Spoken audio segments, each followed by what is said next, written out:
dry surface.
last thing, please keep all recap sheets on the round tables next to the scoring units. We are going to be taking scores after each game, so bowlers, please keep all score sheets down in the bowlers area on the round tables so we can take scores.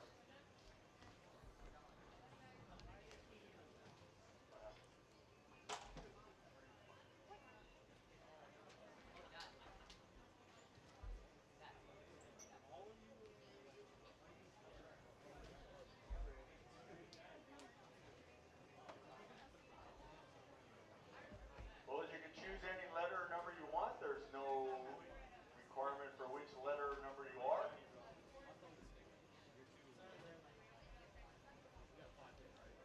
We're waiting for 2 pairs to reboot. As soon as we get those up, we'll get started. Hang on.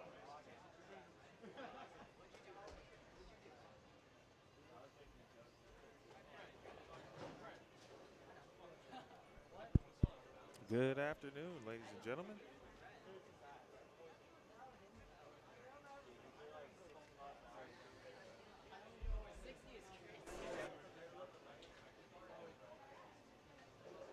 Good afternoon, ladies and gentlemen, or I should say good morning.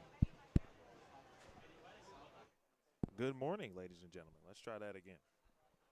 Please let me know if you can hear me. My name is Emil Williams Jr., and pleased to be here with you via Bowlstream TV for the 2024 Southern California Junior Grand Championships.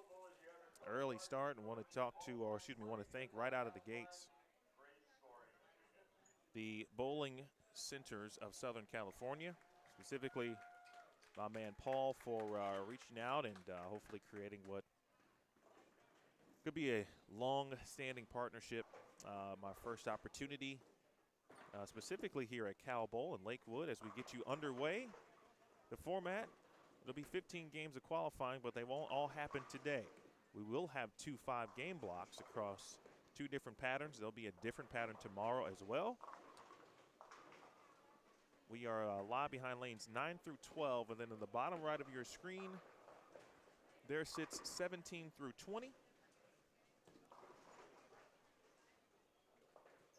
Picture-in-picture here on Bowlstream TV. So these are the 8 lanes that we will be featuring. We may go full screen, of course, to 17 through 20 in some moments as well.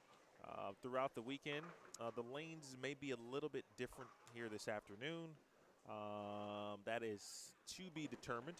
We might move a little closer, or maybe closer to 21 through 24 this afternoon, and we'll keep 9 through 12. And then Sunday, we might make some wholesale changes because we have to get ready for the Stepladder finals. But the goal this morning was to provide the best possible viewing experience. There are lots of players here, which is fantastic. Congrats to David Yamauchi and everything that he has done with the Junior Amateurs Tour. I want to thank Kyler here at Cal Bowl for his wonderful hospitality, helping me get situated and set up. We will talk about the lane condition here this morning as well. Again, if you have any questions, please don't hesitate.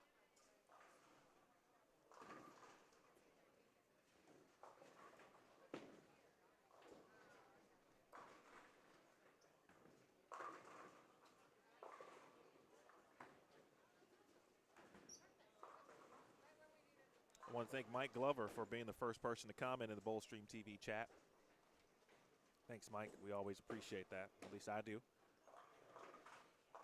And regarding that, Mike, the goal this weekend, after talking with David and getting a little bit of a better lay of the land, I know I'll be moving cameras tomorrow. And so, like right now, we get the A division, and then I think we'll get a little bit of the B and C division on 17 through 20. And I think this afternoon, I think we'll get the A division, and I think more of the C and D divisions. And then tomorrow, I think we may be kind of forced to be on a specific area or in an area of lanes to prepare for the Stepladders. So we might see more C and D division bowlers until the Stepladder, but that's tomorrow. But our goal today is to get you there. I tell you what, right now, this lane condition looks very favorable for striking. I'm going to go out on a limb. Bold prediction right off the top. 2 300 games in our first 5-game block. Christian Matoyer taking care of the 4-pin. 5 players on each pair, at least in our A division. And the A division players, and I believe the B division also, will be skipping a pair of lanes. Mike, I'm going to assume that you can hear me since no one else told me they could hear me. So I'm rolling with you, Mike. It's you and me, Mike, against the world. Jude De Leon.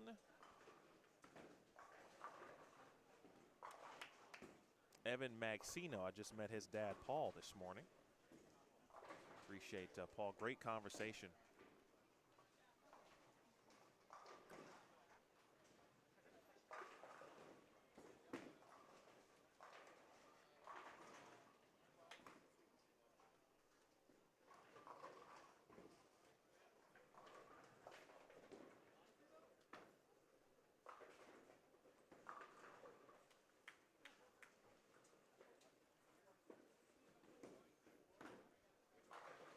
Folks, if you wouldn't mind, too, I would encourage you to please share as we watch Aaron Kalika try to handle the 1-2-4 on lane 10. Please share this broadcast. I know, again, a lot of people have put in a lot of work and time into getting really the culmination of the multiple shootouts that took place, I believe, starting in the summer and into the fall seasons. And now the grand championship, nearly $200,000 or more than that, actually, in scholarship money to be given out. Sounds like the prize fund this week will be 1-to-1, so I think everyone who is competing might receive some scholarship opportunities.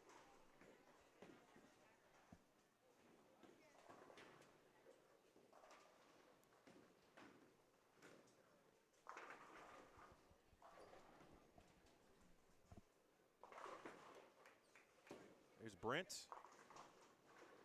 Didn't quite make up the hill for Brent sporting his PBA Junior jersey. Shout out to the PBA Junior. PBA Junior match play this weekend in Wichita, Kansas as part of the Players Championship. That's a great spare.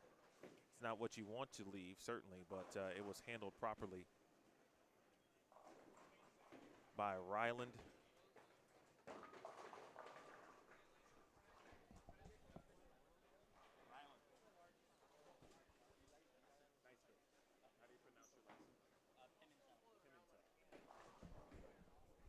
Nice spare by Ryland Pimentel.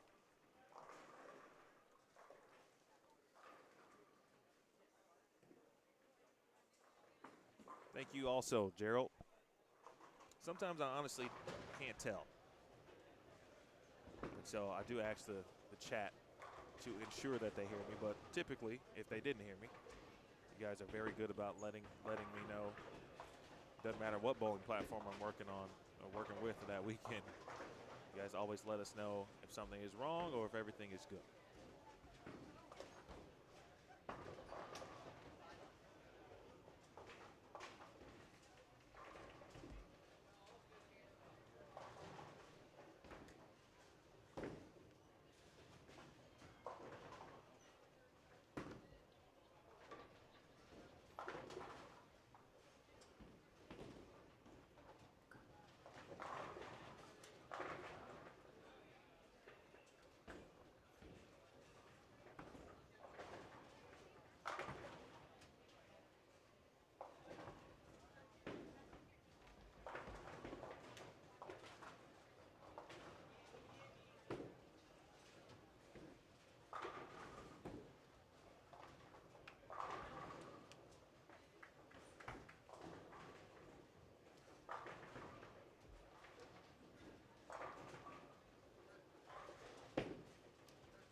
hold-on ball.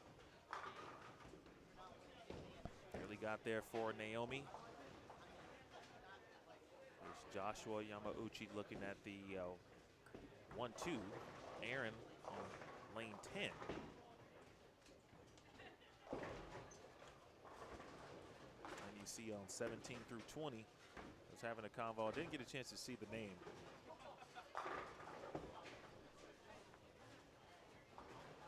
But there was some couple of parents helping, their athletes discuss ball choices. Again, 5 games.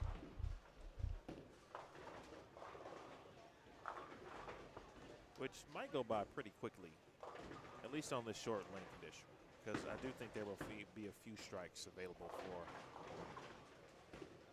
for some players. The A division looks like it is going to, I believe, 1 through 18. The B division begins on lane 19, and it has its own lane run.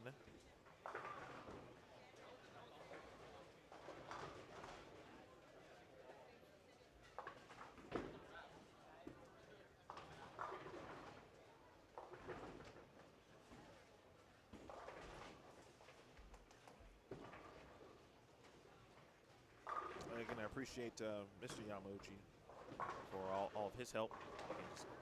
Looking at lanes and lane assignments and trying to figure out the best possible way to set up. With multiple divisions, it can be difficult to make sure each division is properly represented, because every parent, grandparent, and uncle would like to see their wonderful athlete on the lanes. Sometimes that is not always possible, but I do the best I can. Great spare. 2-7 there from Naomi. Yeah, I think we're going 1 to 18 again for Block A. That's the A division. The B division begins, starts at 18 and then goes down to 32. C division goes from 33 to 42 today, or Block A, excuse me. And the D division is 43 to 52. Block B this afternoon, the A division will then be in the middle of the house. And they would actually begin on 21. So I think we'll be able to get a little bit of the A division later. Then the B division will be on the high end of the building. The C division will be on 9 through 12 this afternoon. And the D division will be on, the D division will be on 9 and 10. We'll get C on 11 and 12. So we'll have a little bit of both C and D this afternoon. So again, if you have an athlete in the C or D divisions at the moment, do not fret. We will see the C division in the featured lanes in Block B this afternoon. But this morning, we get a close eye on the A division. And then down on 21 and 22 there, which is the bottom right of your screen. That is the B division. Right now, that's Caden Rains stepping up on 19.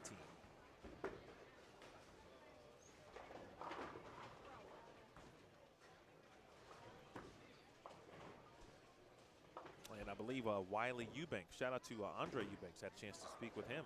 I did not know Andre had a son, so it was good to catch up. See him every now and then when he bowls some major events. Of course, he's a fantastic player.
chance there for Ryland, and boy, I did not expect that.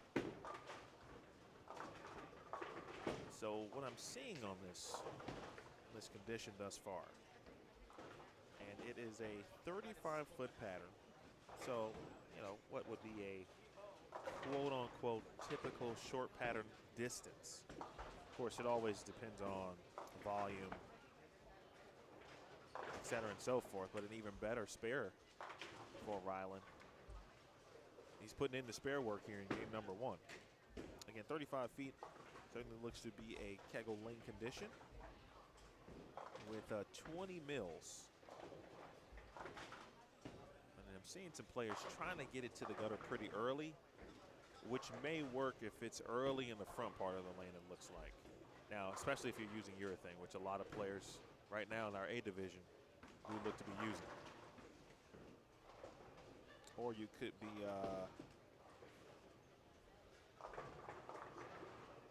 I think that was my young man, my guy Mark. Oh, I'm sorry, that was Aaron Shepard, who was using a new blue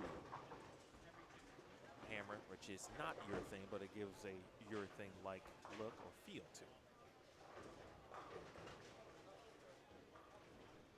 Happy to be in Southern California.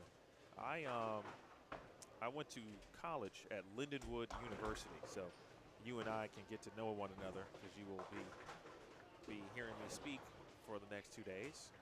Went to college at Lindenwood and got a chance to bowl there collegiately. And I got a chance to meet 3 really, really cool individuals.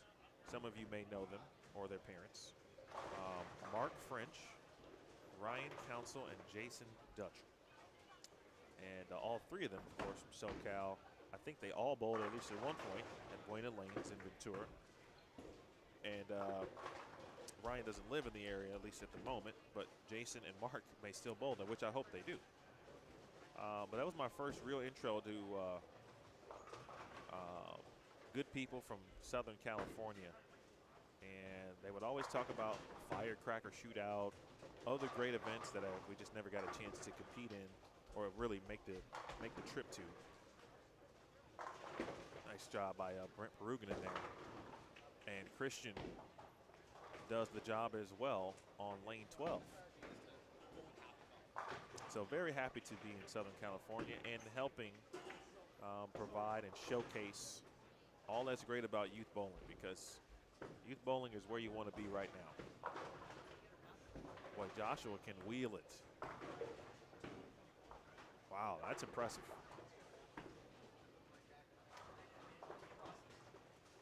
He's got the ball speed. It looks like certainly he's got the rev rate. Nice shot in the 7th. If we can get Jai to, he can put 2 or 3 together. He's doubled once. Just can't seem to put 3 together. We might be into some business here.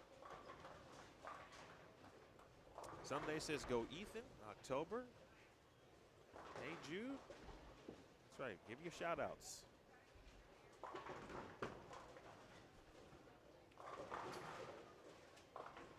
I knew someone would know him, John. It's hard not to know Mark French. To this day, he's still one of the players, people that I've seen in my lifetime where all you need is one shot to watch Mark French to know he's got one of the greatest talents you'll ever see in bowling.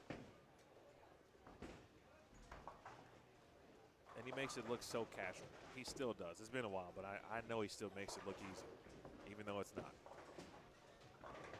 Got a chance to meet Robert Smith, too, formerly as well at the Agent Ong Open. That was streamed on Bullstream TV in October. I know he's still handling the pro shop there at Ventura. That's where Paul holds down the fort as well. Thanks again, Paul.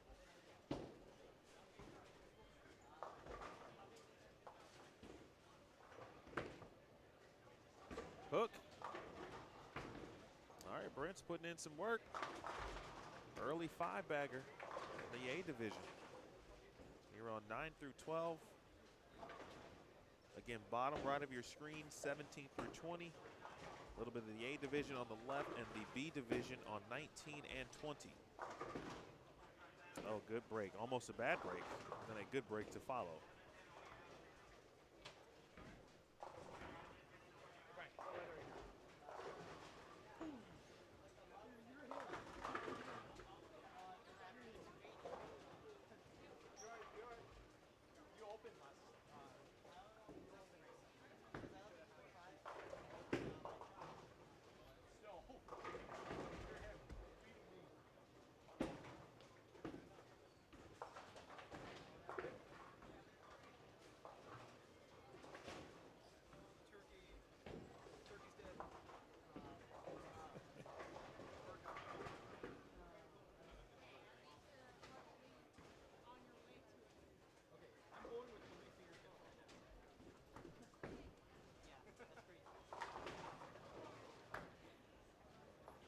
No, good info there, John. I appreciate that.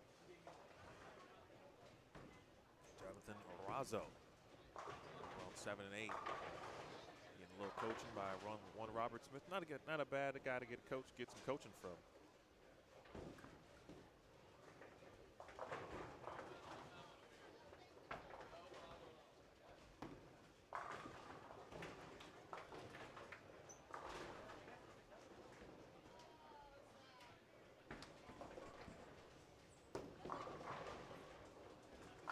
Naomi's had some very nice shots that either have had bad breaks with carry, like the 7-pin in frame 7, excuse me.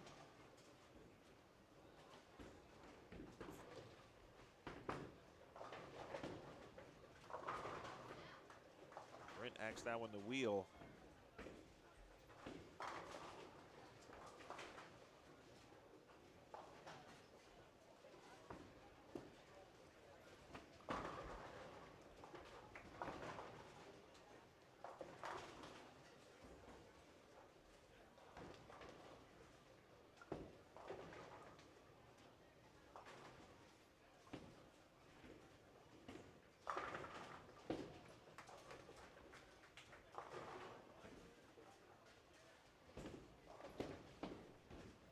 Got a hook there from Jude. So we have seen a few, some equipment that has gone into the channel. Again, it's short, but you need to approach the gutter with the right speed rev combination. If you get it there too quick, it could go in the gutter. If you're late down lane and still not on target, obviously you can still get there as well. But pretty good example right there at 35 feet. Started to read. There's Jude with the spare. It's exactly where he wanted it.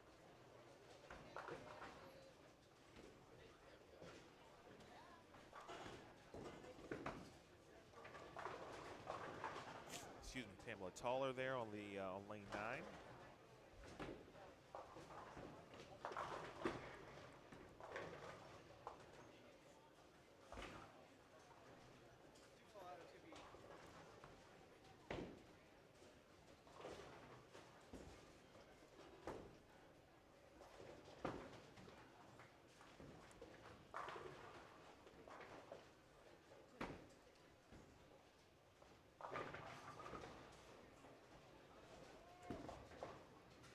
Hook a little. When you get down to one knee, you're hoping for good things in our sport, especially when you're at the foul line. Just a couple things when you finish your first game. In B division, you'll be skipping one pair to the right, skipping one pair. You'll be staying within your division. C and D division bowlers, you'll be moving one pair to the right, moving Great shot one pair there. to the right after each game. Bowlers, please remember we do observe one lane courtesy. That is one lane courtesy. That means you need to have one lane clear to your right and left before you step up on the approach to bowl. One lane courtesy, please. Nice little lane courtesy reminder. And there's some carry finally for Naomi. That's good. She set up nicely now. Get it to the 190s. She'll need double 9 to do that in the 10th.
tough one there.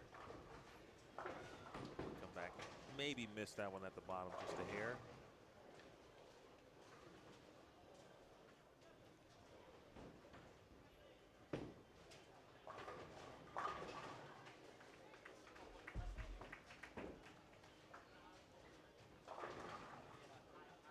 All right, Miss Toller is going to get to 178 to start. Here in the A division. We'll have stepladder finals again after 15 games of qualifying, but that'll be tomorrow afternoon. Long way to go before we get there.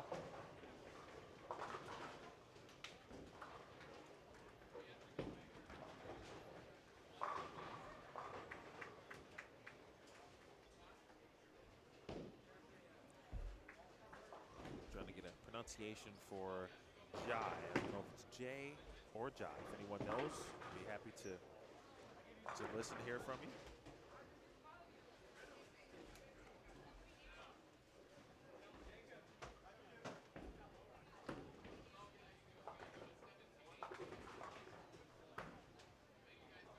That's where he was looking.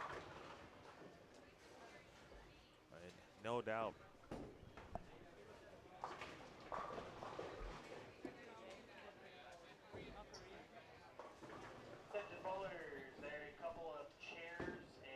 Jay Concaria, 225. Nicely done. Clean game, too, for Jay. Brent has also put in some work on this pair. One more, and he's going to be in the 220s. Start here. As game one, it looks like, uh-oh. That one dropped off the hand of Aaron. Meanwhile, here's Evan. Working on three, looking for four. Lane 9. Oh, he gets the carry, and he slaps it out.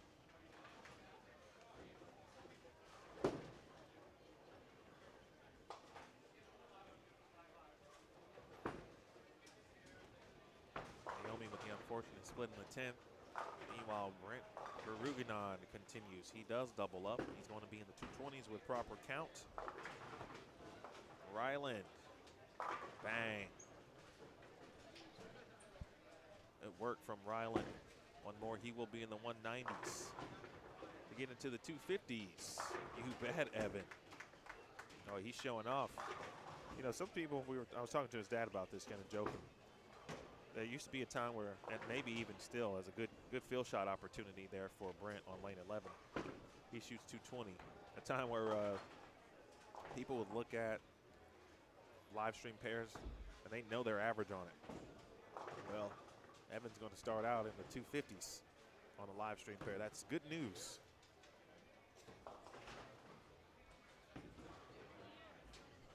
Well, making that purple. Looking pretty good.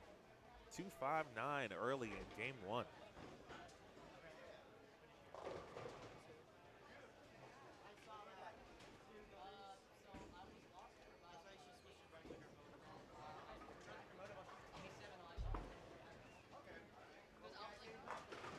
Ryland will finish with 183. Christian, 190. And just like that, we're all done with game one here on 9 through 12, as well as 17 through 20. See some scores that pop off the screen down there on 17 through 20. I do see a 214. But I mean, we'll see. I'll see next pair because they all play differently. I don't know.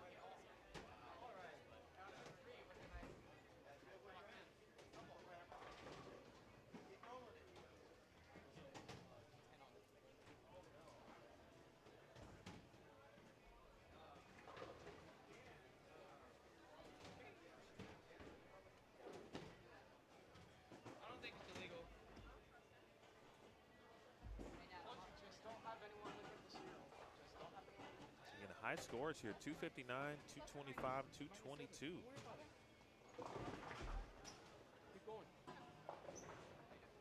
I tell you, one thing I'm already seeing, and maybe that's just the players are used to doing that, or they've been, kind of trained in that way. But kids in general tend to bowl fast. But well, these kids waste no time. These young athletes, they got in the game too quickly. don't think we have to worry about the pace right now.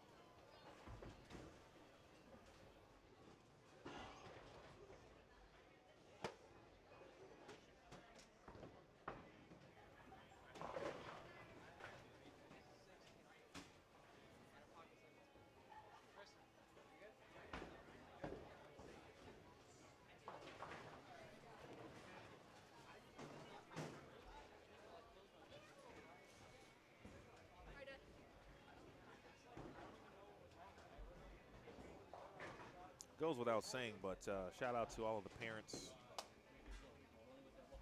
friends, aunts, uncles, not only watching, but who are here in attendance, of course, driving all of their wonderful athletes around certainly Southern California and probably throughout the state and certainly throughout the country on their young bowling journeys.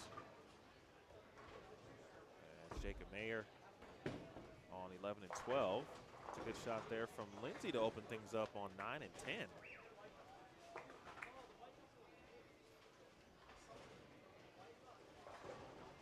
You see Jasmine Beck. We've got Ashley Soto on lane 9. Xander Velasco on 11 and 12, along with Jeremy Morey, who's just left the unfortunate 4-7-10. Maybe Brandon Rother on this pair as well.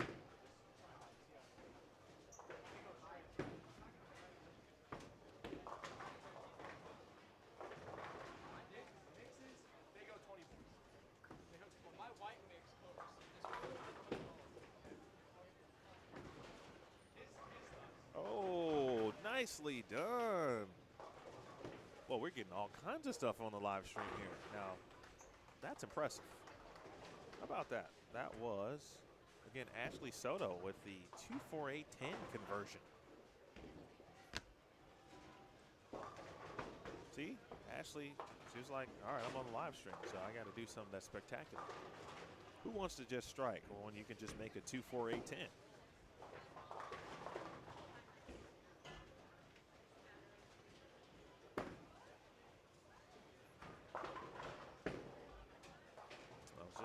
Just kind of watch that ball probably peel off the gutter.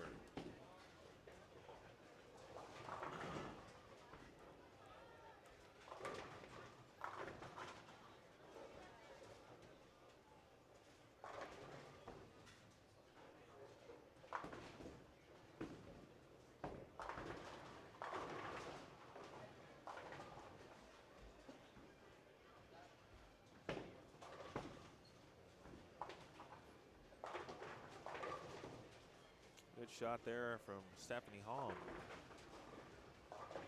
Where we talk about two-handed female players, and that number is rising, increasingly. It's increasing quickly across youth bowling, which is good, in my opinion.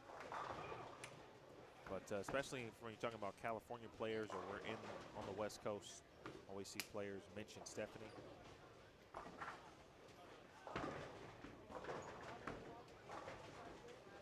Ashley follows up the 2-4-8-10 with a nice strike on lane 10.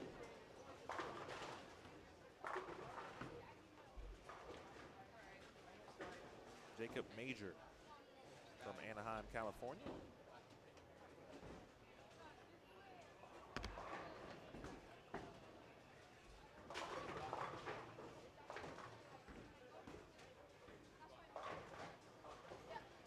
If you have not already, folks, I'd love to have you subscribe to Bowlstream TV right here on YouTube. It is free. Of course, it's free to watch on YouTube.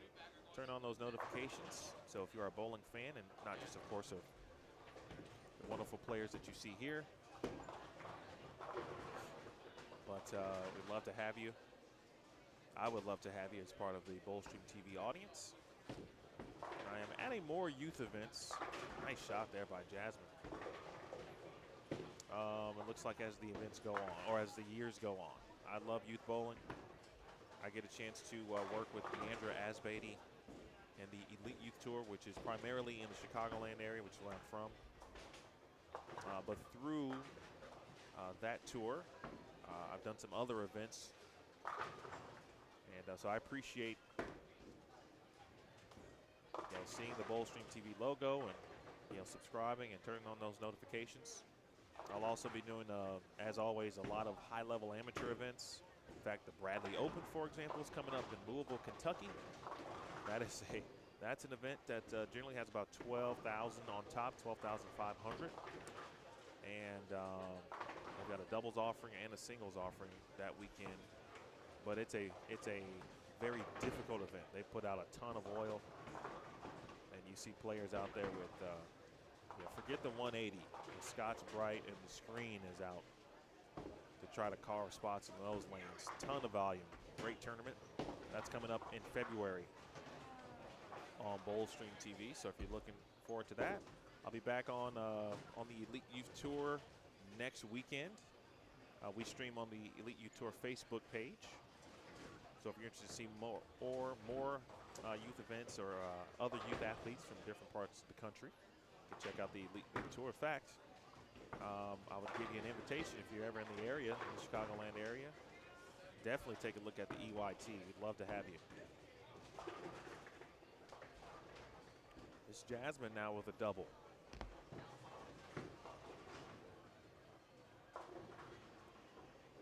Here is Jeremy Morris. Nice shot. Jeremy, 16 years of age, from Bakersfield, California. His favorite school subject at the moment is geometry. Well, me and Jeremy, so far we don't have a lot in common because geometry was not my thing. Math in general is not my high school thing.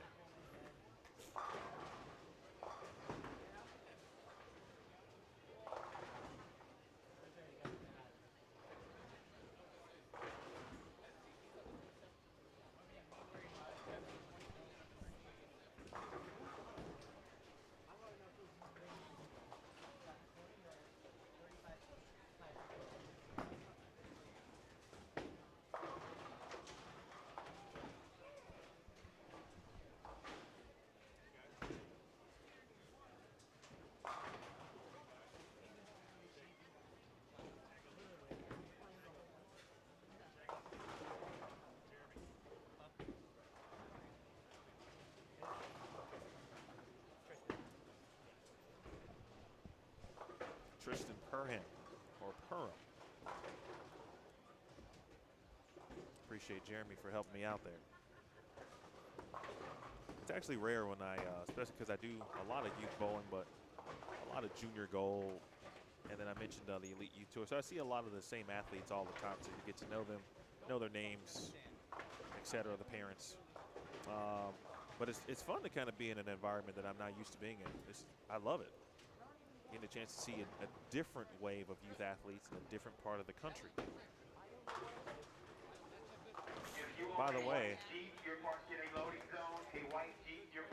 the white Jeep, there is a white Jeep parked in the loading zone here at Cal Bowl. Thanks to Cal Bowl and to all of the bowling centers of Southern California. Oh, Jacob. That might be the new IQ 78U from Storm there, making that look pretty good. This looks like a new blue hammer off the hand of Ashley Soto, and she is putting in work. Ashley from Simi Valley, California.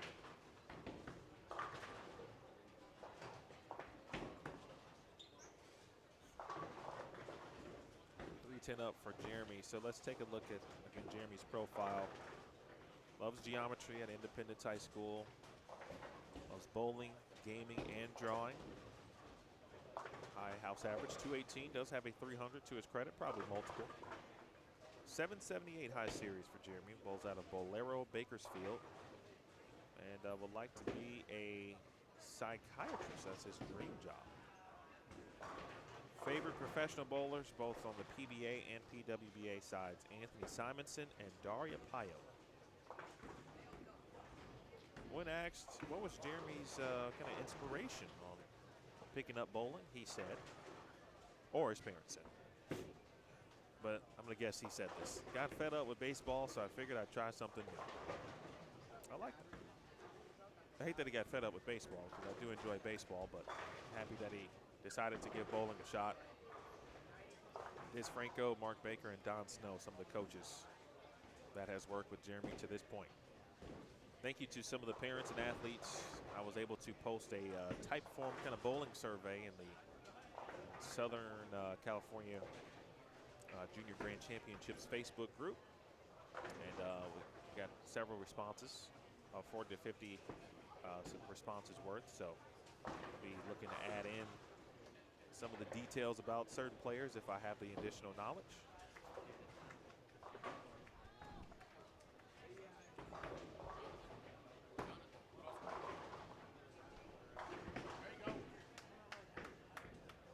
Jonathan Orozco.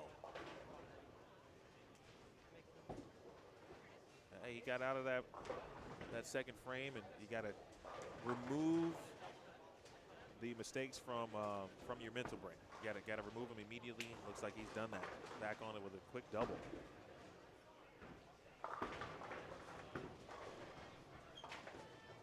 Tristan will take care of the 7-pin. Meanwhile, Ashley Soto, who opened up with a 2-4-8-10 split conversion, has rattled off 3 in a row. She's looking to make it 4.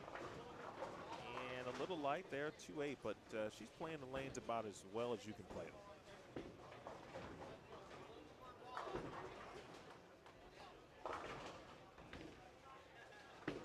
Well, Jennifer throwing in that Jeremy is also a straight A student, which is the best thing that I've read, actually. We could just start with that. Straight A student. And high school is not easy, folks. I mean, I think we all know that, right? There's all kinds of challenges and pressures, peer pressure, all of the above, the extracurricular activities. So however you get it done, I admire you. But if you can do it, straight A's, even more impressive. Just like his game. I think Jeremy's going to be all right, too. He's tall. You can tell that he's just still got a lot of ways to go from the growing into his body. But you see his form and his coaching has certainly been working great for him, in my opinion. Young man looks very solid. As does Tristan here. Looking for his first strike. He hasn't been off base. This might be it. Oh, wow. Wow. Christian might be in for a ball change. As I feel that he's throwing it about as well as he can throw it and not seeing the pins go down properly. Well, Jennifer, now he's just bragging. Straight A student since 6th grade.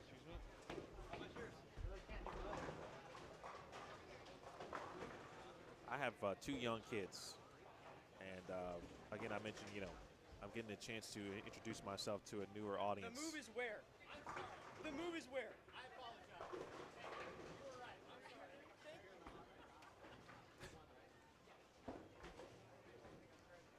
Tristan, having fun with, I don't know if that's a family member, certainly a spectator in the back.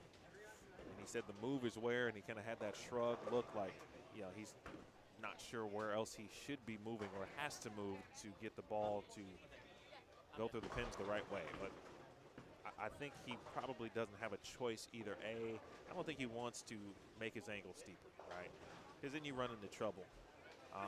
But I think he's probably in for trying a different ball at this point.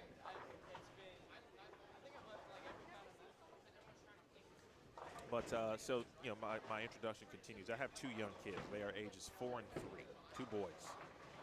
And so when I see or meet other parents and youth players, and they tell me things like Jennifer just told me about straight A's and all of those things, I just look forward to that, to having those moments with my own kids. Nice. Oh, what a shot by Jacob. A rubber ducky outfit we got going on there for Jacob. That's impressive too. Again, folks, 17 through 20 in the bottom right of your screen.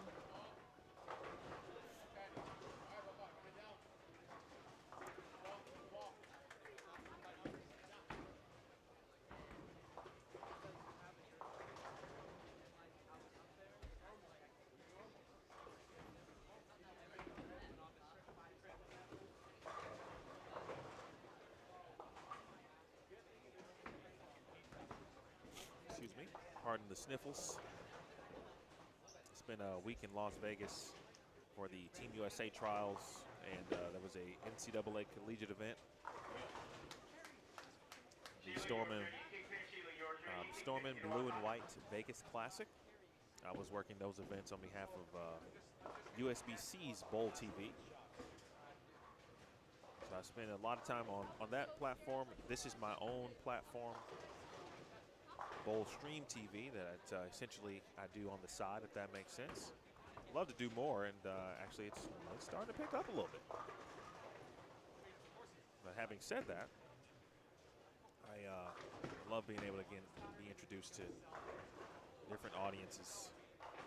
But I apologize for the sniffles, because I picked up some sniffles while in Vegas, which probably everyone does. Go to Roscoe now. This is who John was telling me received some very nice tutelage from Robert Smith.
Division, if you're on 53 and 54, you're on the wrong pair. Please refer to the sheet.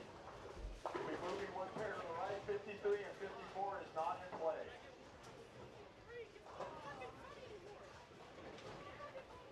Okay.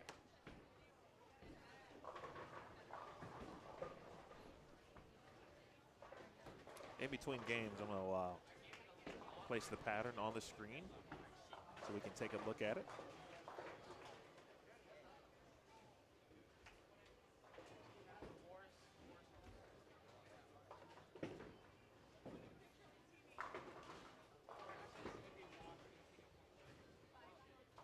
Pretty good stuff from, again, Jennifer, thank you for sharing. But what you just described essentially is what I look forward to in life. And maybe it won't be baseball or bowling or neither. I was talking to another parent earlier. You know, we talked about band and a lot of the additional, you know, extracurricular activities. You know, I think David, of course, who is running the tournament, you know, JAT, a lot of work, of course, here in the building, Kingpin, etc. Yeah, I think his daughter had a basketball game last night, so really cool. Well, young Jacob is he's got it together.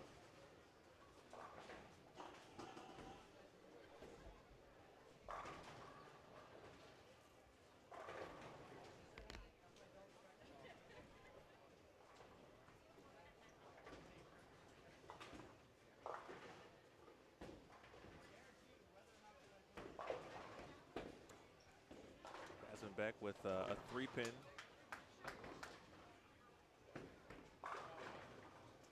Xander Velasco working on a double, looking for a triple.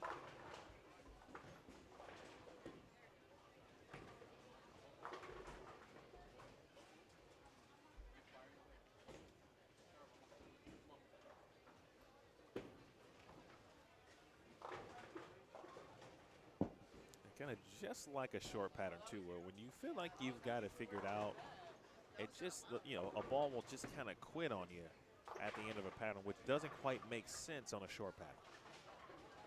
You would think full continuation on the short pattern, but that's not always the case. And that's where ball selection and where you're playing is important. Orozco got a push, gets the 7-pin down.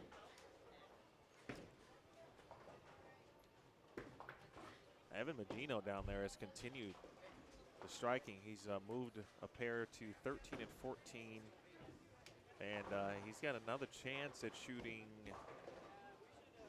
To shoot 250 again.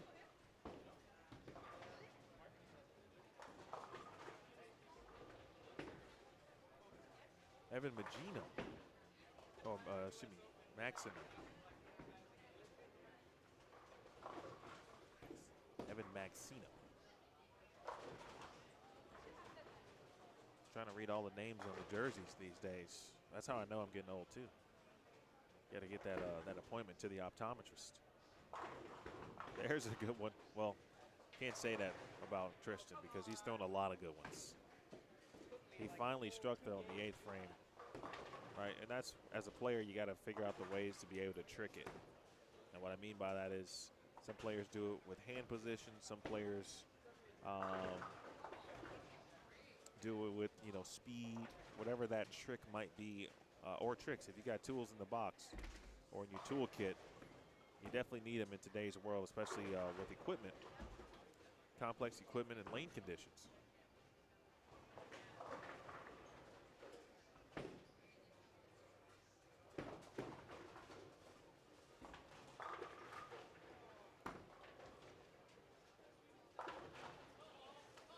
Oh, that's a double.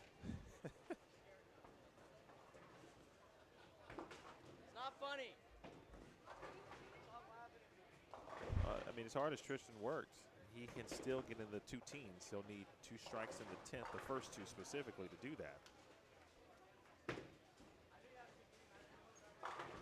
Meanwhile, Jacob Mayer, nice and easy, soft touch. Talked about height. I'm a tall, or I'm a taller individual. I'm 6'2", 6'3". And one of my pet peeves, my own pet peeve for my own game back in the day was not utilizing my legs enough. So when I see tall players, I kind of instantly go there and see what the knee bend is like. But, you know, back then it was a bit more traditional, as you say. That knee needed to be slightly over your toe. You don't have to do those things these days. It's probably still recommended, but our bowling styles are just so unique. Doesn't matter how you do it. You just need to be able to repeat it. Get some help, Jacob. That's a good 8, all things considered. Well, he hit that one a little bit early.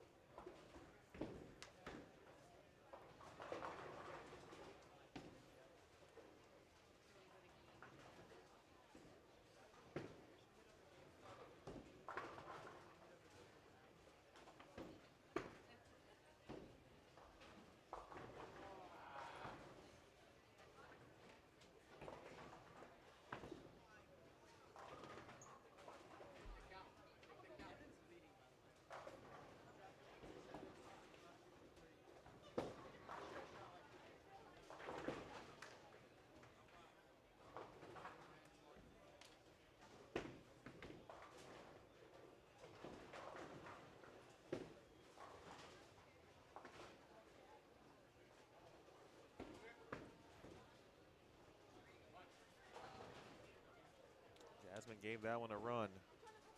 She can still get into the 190s.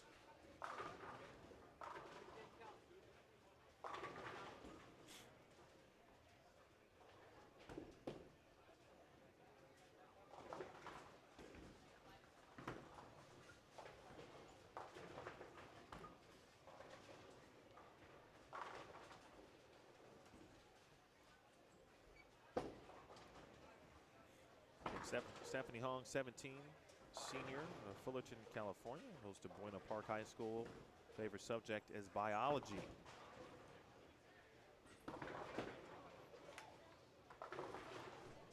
Nice 221 there from Jacob Major.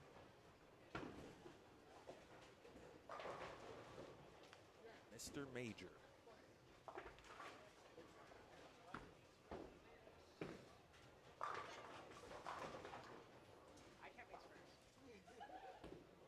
Ashley Soto is going to be up on the right lane.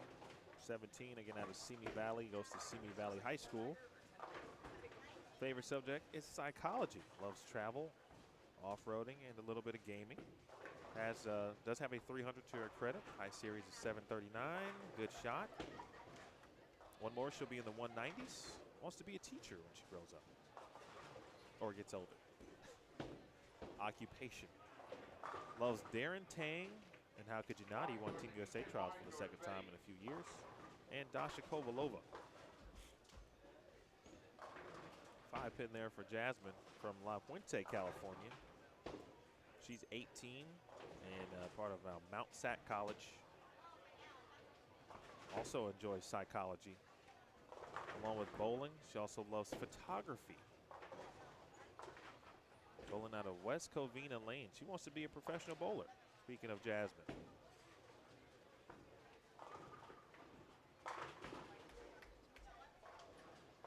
And Xander here.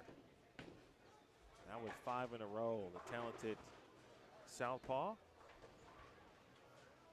Excuse me, favorite bowlers for Jasmine, Jason Belmonte and Stephanie Johnson.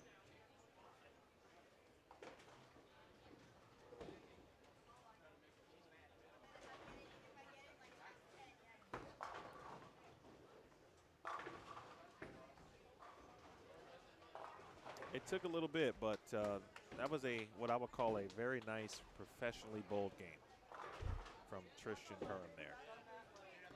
Because he spent a lot of time leaving wrap tins.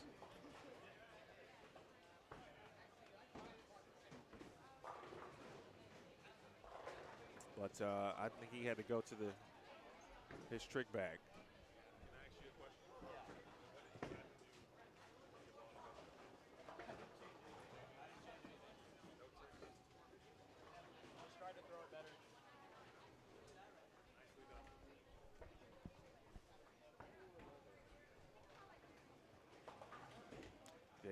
Tristan said he did not change anything, which is impressive.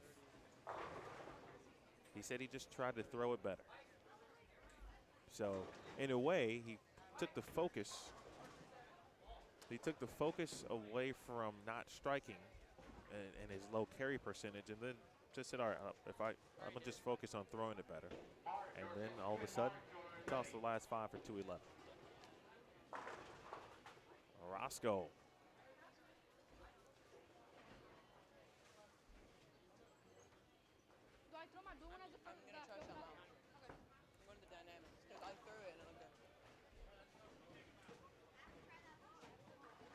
That one did not get off the hand well, unfortunately, but it's okay.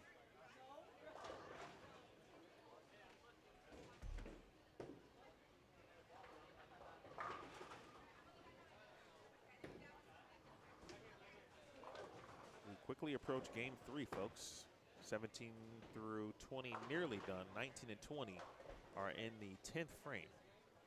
In fact, let's get prepared to check out 19 and 20 for a little bit.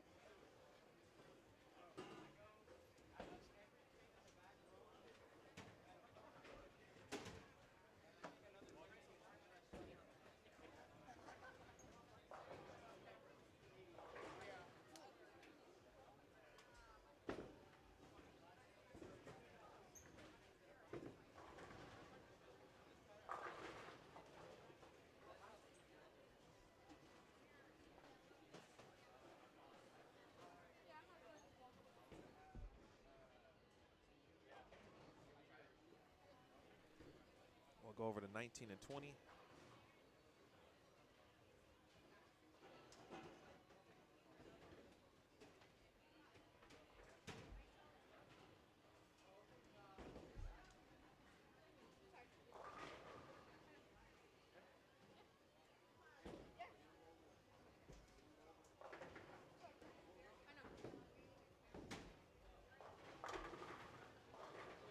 Although we will be getting underway on 9 through 12 again very quickly here. I mentioned our young athletes not wasting any time regarding their start.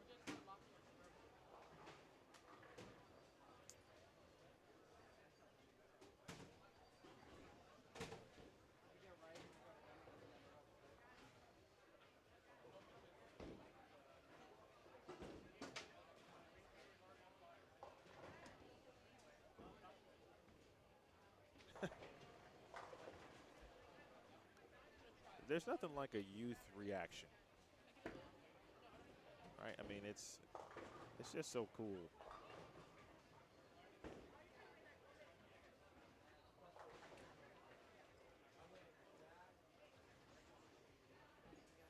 You know, not everyone's goals are the same, and so, you know, you don't know. You assume based on what you're watching that, you know, someone's very happy about, of course, striking, sparing, etc. But everyone's goals are different. What you get out of it is different as well, and what you put in. And so it's always nice to kind of watch that play out, watch it unfold as well.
That's 187 potentially.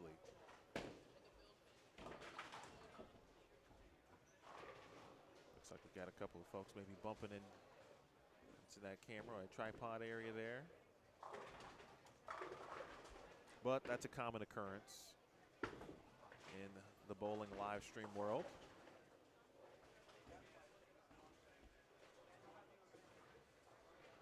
All right, back over full screen for a moment on 9 through 12. Let's keep it here for a minute. 17 and 18. Again, this is a big portion of C division or B division on the right. A division still on 17 and 18, and now our C division or B division is complete.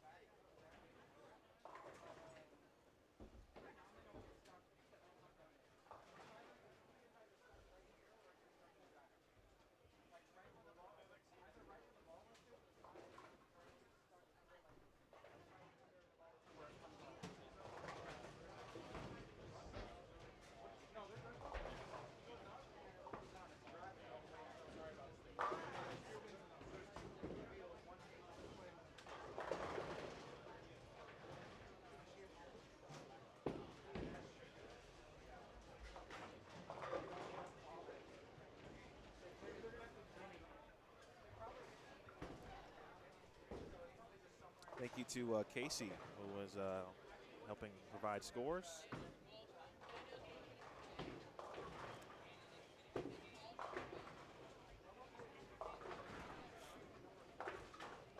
All right, so in the A division, Evan Maxino, as we saw, shoot 259.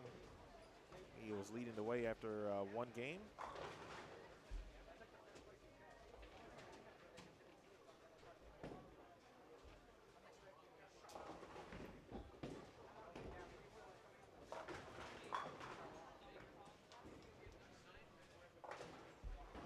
Brandon Rother shot 226.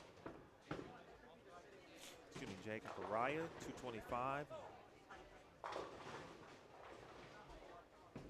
Bryce with 224, and Brent Peruganen at 222. Then in the B division, Ian Field, 193. Kalen Arobi, 190. Christopher Kohler, 188. Bailey Villegas, 184. Jeremy Tokadomi, 184. C division scores, Anthony Garcia out the gates with 160. Garrett Peruganen, 159. Zoe Miraz, 158. Jacob Blake, 156, excuse me. And Sierra Terry, 153. Excuse me. And in the D division, Kalina Samana, 150. Jack Lindhorst, 147. Lucas Villarreal, 140. Michael Derritt, 130. And Connor Mazaris at 129. That is game one scores. Each division. If you can hear me and you have a question about a particular player, drop it in the chat. I'll look down and tell you what their game one score was. We are now entering or into game number 3.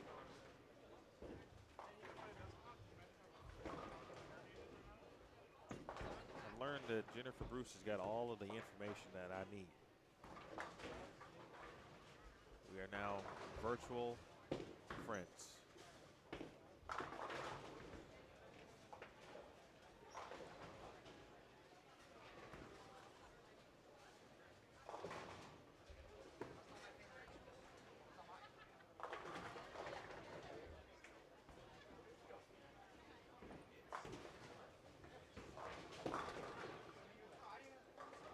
Daniel's ball is stuck. Daniel's ball is stuck.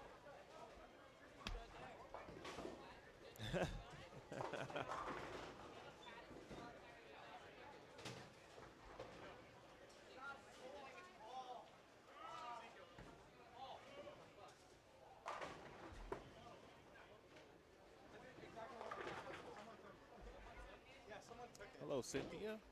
Ethan Santos. Ethan in the A division shot 214 in game 1. 214 game 1.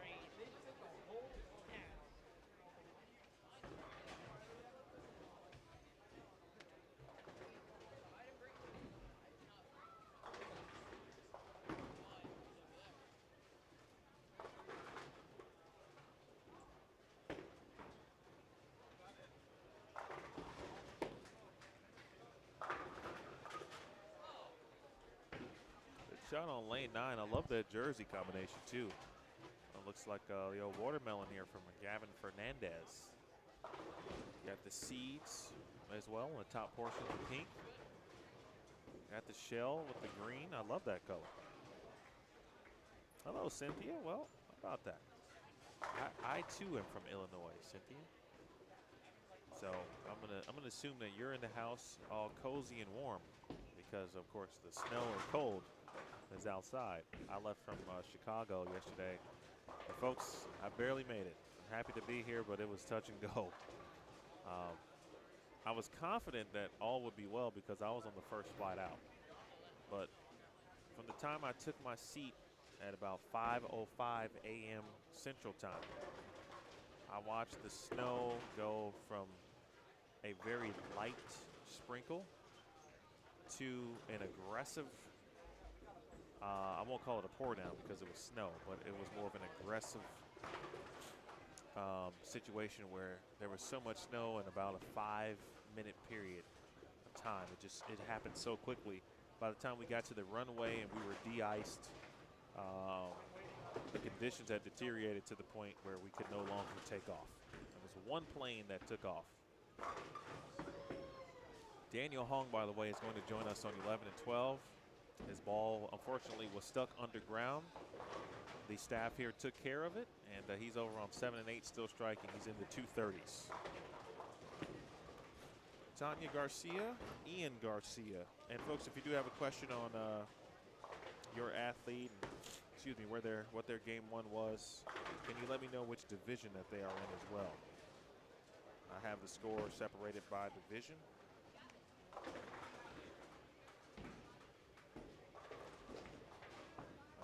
that.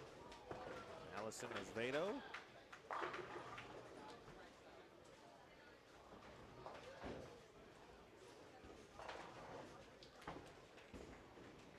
Nice shot from Allison.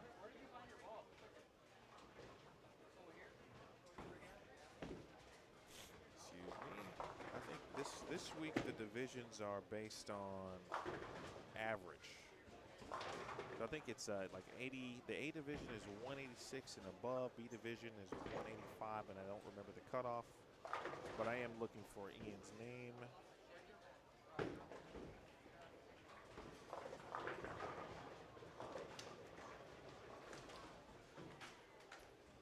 And I'm not seeing Ian. Okay, Ian. Ian shot 140 game one. 140. Boy, Daniel Hong literally just left 7 and 8, wasted no time as his teammates were, or his crossmates, I should say, were waiting for him to bowl frame one on 11 and 12. And just like that, he puts one down as well. I found it there, Tanya. Ian shot 140. He is in the A division.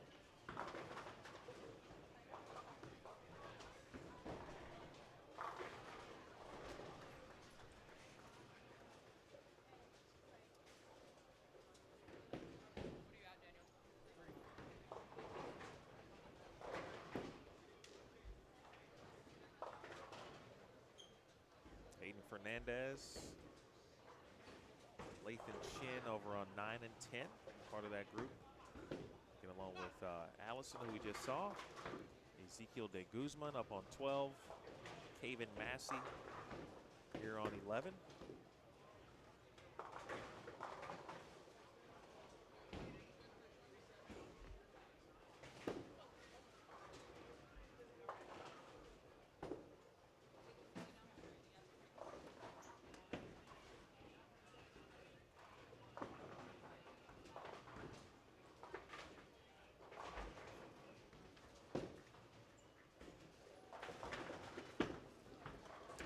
That was Ethan Santos.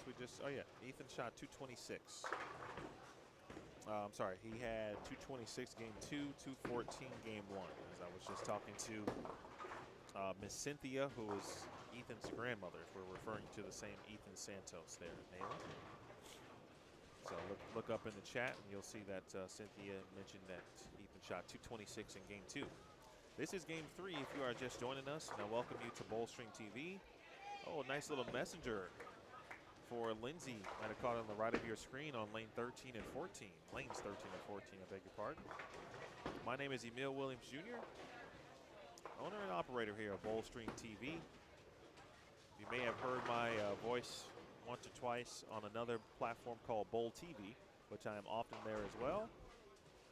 Just got back from Vegas with a day at home. Saw my wife and my children, and then came out here to get this event. Hang out in SoCal for a couple of days, and then back home next week. Elite Youth Tour event, but that's in the Chicagoland area. And I don't have to, no travel for a little bit for me, but thank you for hopping in. Please subscribe, certainly like this video. Hit the thumbs up. Subscribe if you haven't. Turn on your notifications. We will be live again. The way the pace is working, we started at 10 o'clock. I mean, they're in the game 3 already, so it's not even 90 minutes worth. There'll be some time in between to oil the lane. So we actually may start, I thought we were thinking about 3 o'clock or so Pacific time, but it actually might start a little bit earlier. Gage Baker, son of Mark.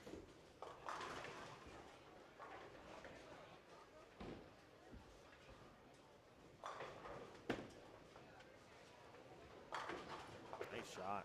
And so we've seen now, right, Gage, I don't think using, that was not your thing. So he's using reactive. And we were talking about earlier, for some players not able to or not wanting to really open up too much.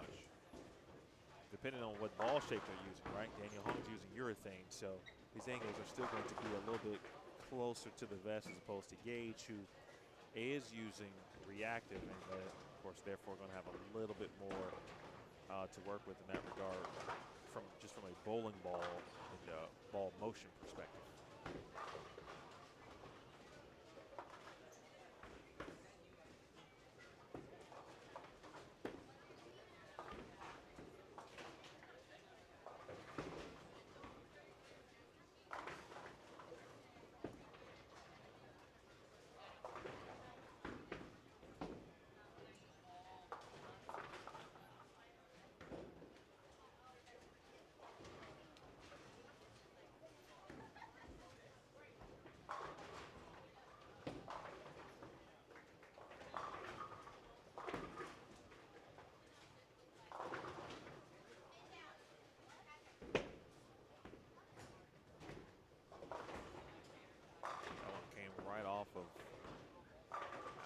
Thumb or hand.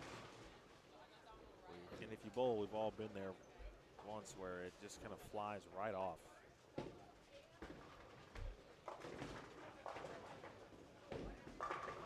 Great bounce back shot though from Allison. Right, did not even allow that to phase her one bit.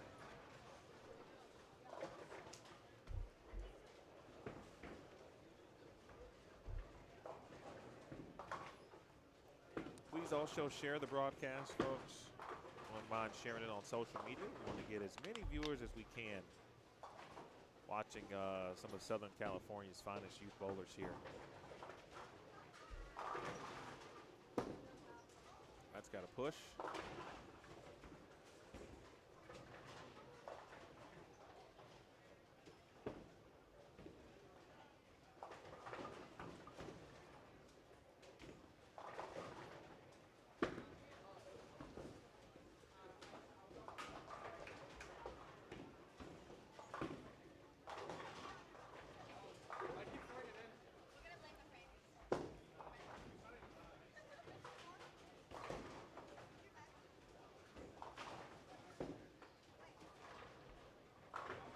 Hayden Fernandez from actually Henderson, Nevada, out of Basic High School or Basic.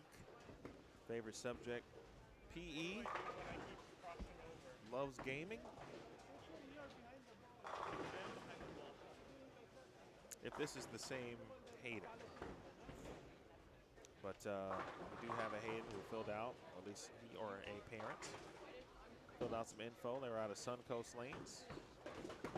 Wants to be a pro bowler. Favorite PBA bowler is Chris Prather. Chris made Team USA for another year in 2024.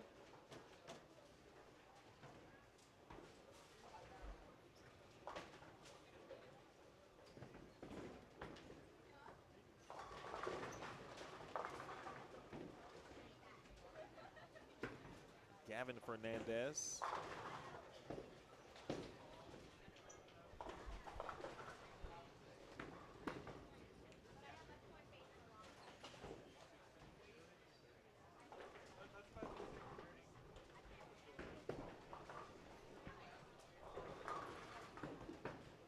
So the Fernandez brothers bowling on the pair.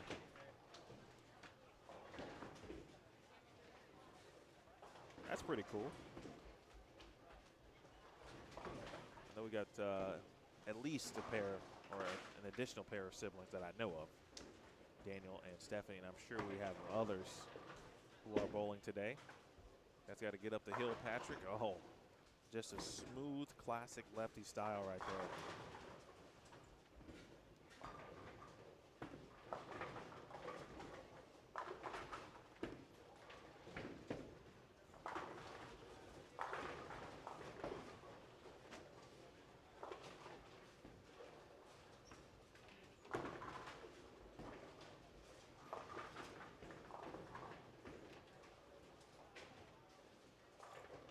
Excuse me, Gage is from Yorba Linda, California. Our friends Christian Middle. Favorite subject is history, which would be a nice, interesting conversation. And that's well done there from Daniel Hong. someone that young to enjoy history. I love to talk with him, have a nice convo about what he's been learning, what is interested in him in history. Loves bowling, does gauge, going to Disneyland. I would enjoy that too, certainly in the proximity. Basketball as well as golfing. High game is 298 for Gage.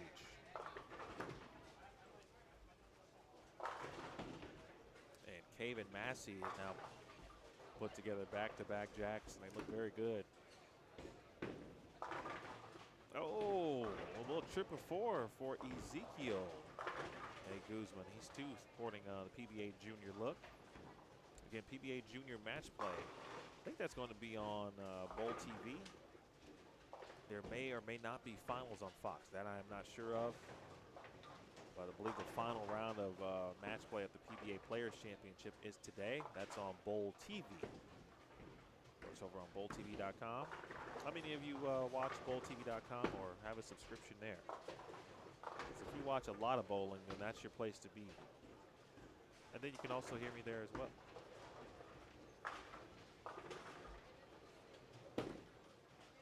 That's better. Bang. Gage Baker wants to be a professional. Favorite PBA player is Jesper Svensson. Bowling for 10 years, and of course his dad got him into bowling. His dad is Mark, wonderful coach. Mark Baker just released a kind of an updated version of essentially the previous Mark Baker book on bowling, but it's a video series. It's on Vimeo. I would recommend you check that out. Nice spare to the right there by Jasmine Beck. She just made a washout on 13 and 14. The 1-2-10 was made. Daniel Hong, Hayden Fernandez. It's Fernandez, the righty with the new blue urethane. Hong, right side. Urethane is good. Daniel Hong was in the 230s in the in game 2. You just see where he is after we shoot game 1. That's the question. He shot 195, then 238, I think, and then well on his way to something big here. Bottom of your screen again, 17 through 20. On 17 and 18, we saw Aaron there. Aaron's actually stepping up on 18. He was on 9 and 10.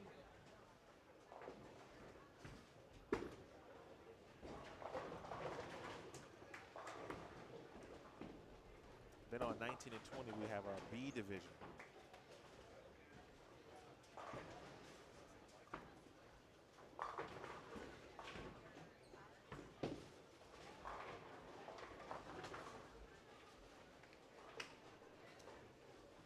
Two-handed lefty is Gavin. He aced that one, got around it perfectly.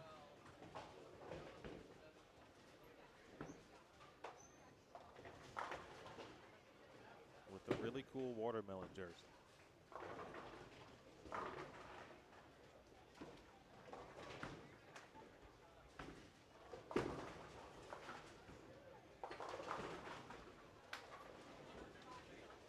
Got a front 5 alert over on 7 and 8.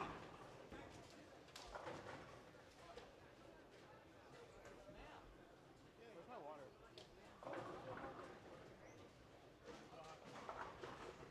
Trip the big 4. Are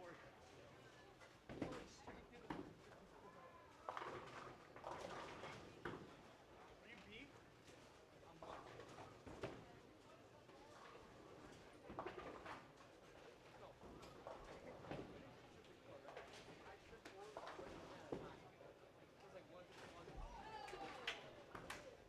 Nearly made the 7-10 over there.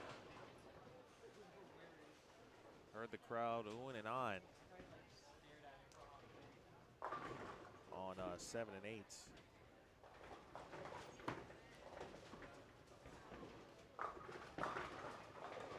Lathan Chin takes care of that 6-pin. He's 15 years old from Montclair, California. Another student athlete who loves history. His favorite school subject is world history.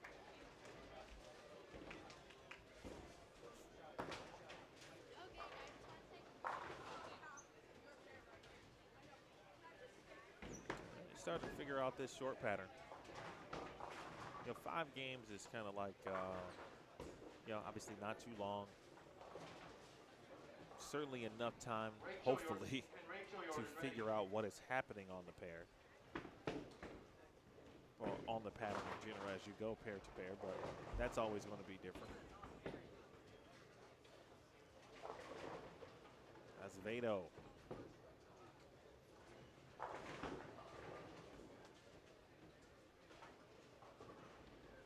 And picked up some steam. She was on the 3-bagger. Oh, that was kind of a interesting, not too strong, but kind of just right messenger there that kicked out the 10.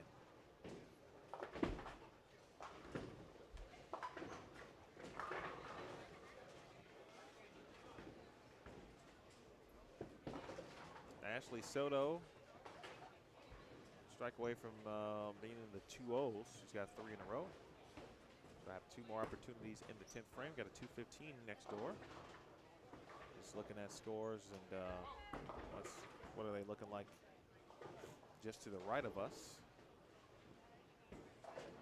That's an A squatter or A division bowlers already done with game 3 on 5 and 6. I mean, just. And everybody seems to be just kind of racing through it.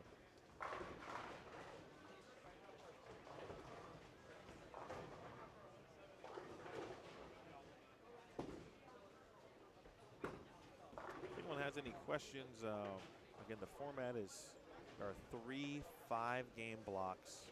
We'll have 2 blocks today. We're in block A. We'll have block B this afternoon, and then we'll have block C on Sunday morning. 15 total games of qualifying.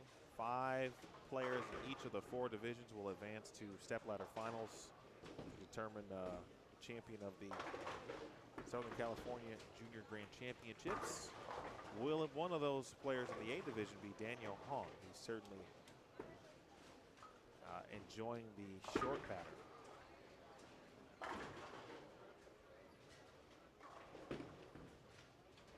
Daniel 19.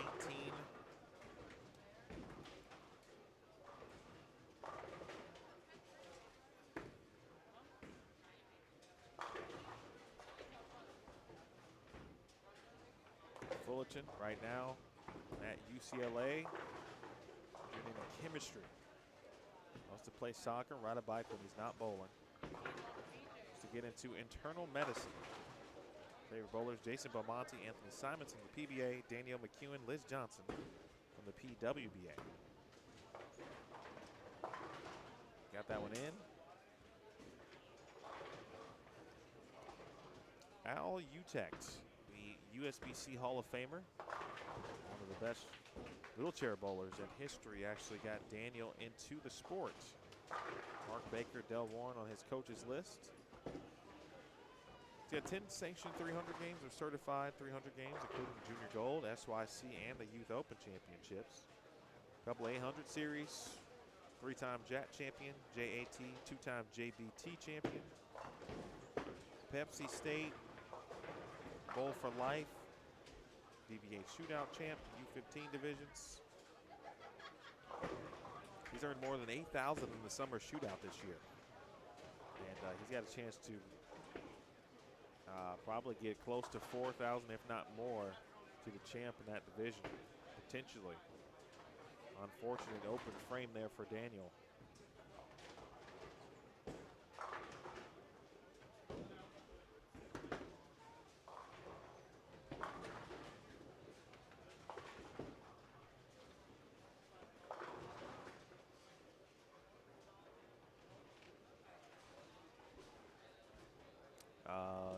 Dolce, 193 officially for Ashley in the books. That's got to push. Oh, and it does perfectly for Caven. All right, we got game 2 scores. In the A division, Evan Maxino, 259, 225, 484. Brandon Rother, almost picked up to 710 there. He's second at plus 72. Evan first at plus 84. Again, these are A division scores after 2 games.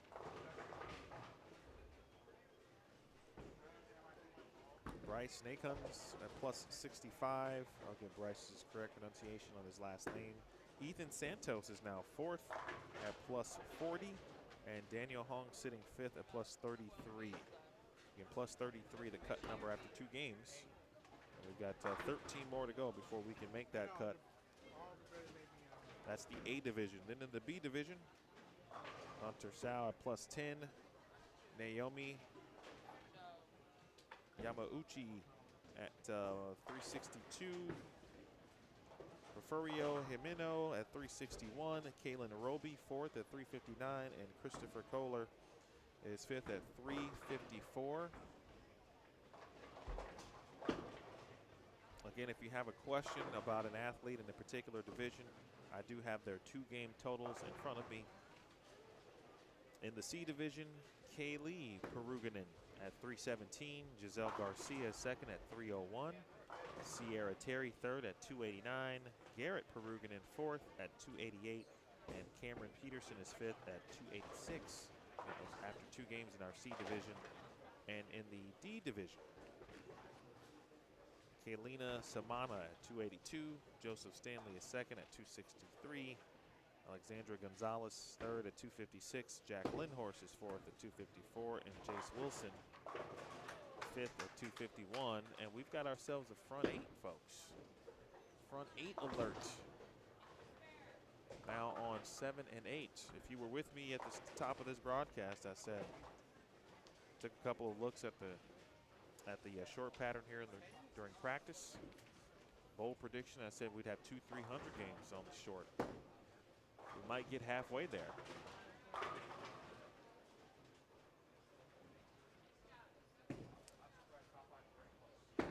Nice split conversion, Mr. Chin. Lathan Chin in the 10th frame. 3, 4, 6, 7, 10. And that's going to put him in the 2 teams. Marissa, yours ready.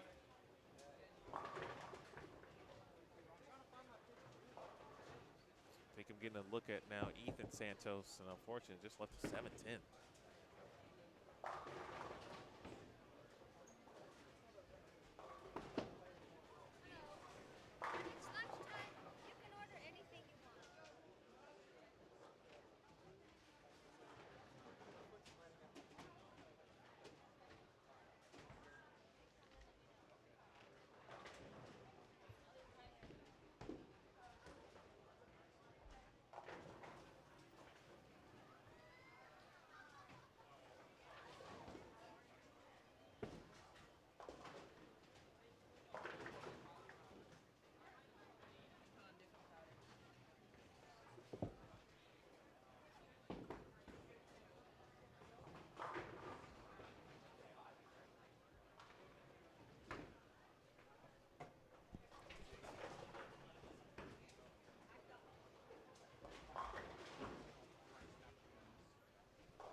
Bryce Nakuns. Front 9 for Bryce Nakuns. I was just saying, I'm going to have to get the correct pronunciation for Bryce's last name, and not only do I get it, but he's also has the front 9. Early excitement opportunities here on Bullstream TV this morning.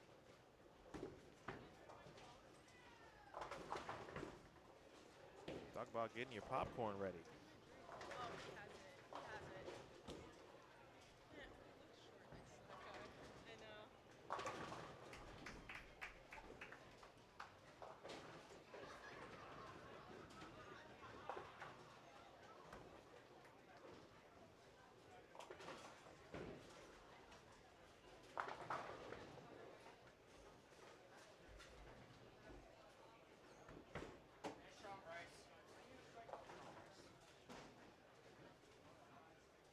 Don't have any specific info on Bryce, but we did have some good scores, of course, on 11 and 12. As Hayden will finish up. Daniel Hong did shoot 224, by the way. Nathan Chin able to save 214 by making the big split in the 10th frame.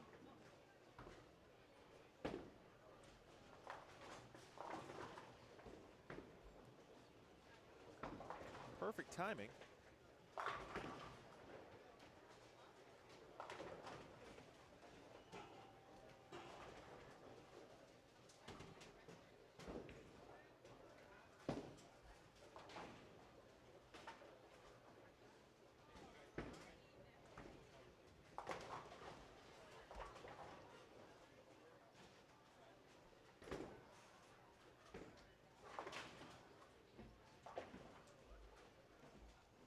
We'll get a chance to see Bryce's 10th frame on 7 and 8. Move our scoreboards here for a moment, or at least one of them. Yeah, let's remove that one.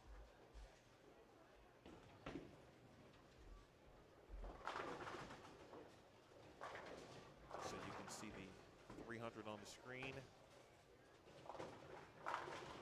or the potential for it.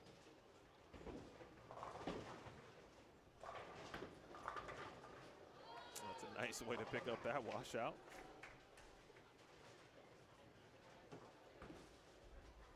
Hello to Avery, and shout out to your dad as well. Meant to comment, of course, on social media. Respond. I know you guys were in Wichita. It is chilly. It's chilly everywhere. I'm going to stand and see if I can get this. All right, this is Bryce Nakoons on the attempt. He's got the front 9, ladies and gentlemen. Here's Bryce. Through the nose. We just saw this made, though. Let's see if Bryce can keep this going. Let's go ahead and make it, Bryce.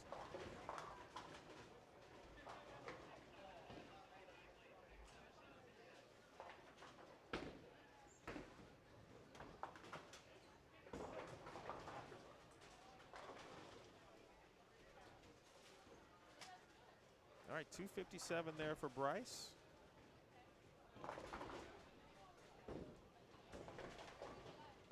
And we'll keep it here as Brandon Rother is about to finish up too on 7 and 8. Brandon was second in the standings after 2 games at plus 72, 472 after 2 games. Avery and Dad, again, we appreciate you tuning in. Wow, that's a vicious 9-pin there. If you guys wouldn't mind to not only share, of course, what you're doing, that's first and foremost. Make sure you let everybody know you're about to bowl some PBA Junior match play. Avery, let me know the format too. Is that, I guess, bowling on Bowl TV? Or the finals will air on Fox. But if you wouldn't mind sharing the Grand Championships broadcast here across your social medias, we'd appreciate that.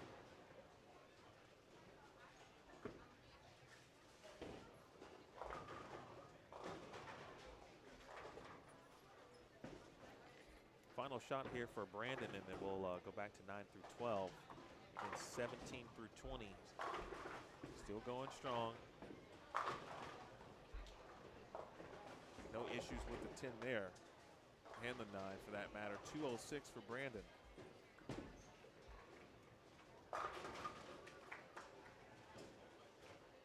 Aaron Shepard, welcome to lanes 9 and 10.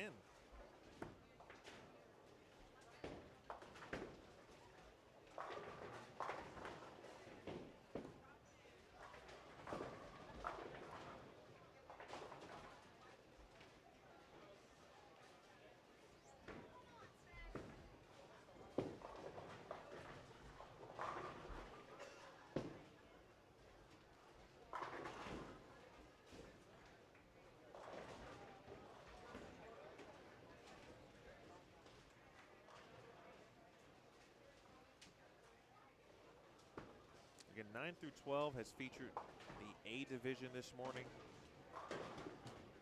And then 17 through 20, which is at the bottom right of your screen. On the left part of that, 17 and 18. That's kind of the end of the A division. And then the B division begins on 19 and 20. That will change slightly this afternoon. We're going to move, try to move 17 through 20 down to about 21 through 24. And 9 through 12, we'll see a lot of our C and D division. So we'll be able to capture some of our younger athletes here on the live stream this afternoon.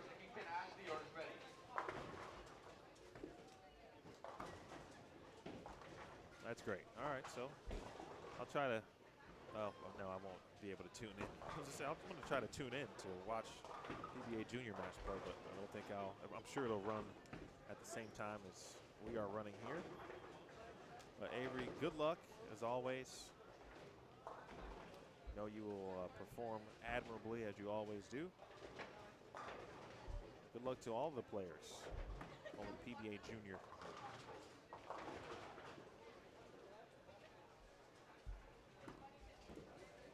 We just saw Bryce Nakuns. He had the front 9, left 3, 4, 6, 7, 10. And now he has joined us on 11 and 12. That is Ian Garcia. We had some folks ask about Ian. There is Ian on 9 and 10.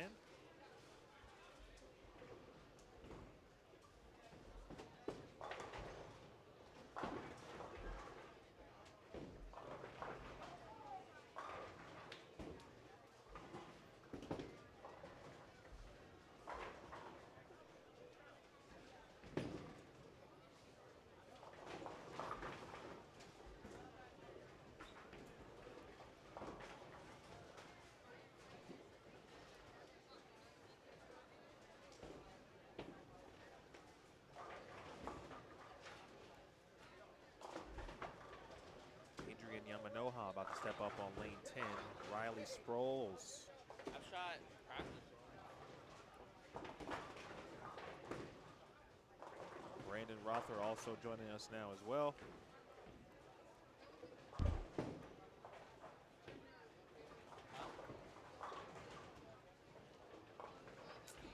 Adrian and I too, right? You saw the ball start to try to read the end of the pattern and just wasn't enough lane left. Here's Aaron Shepard. He's 16 years old from Highland, California.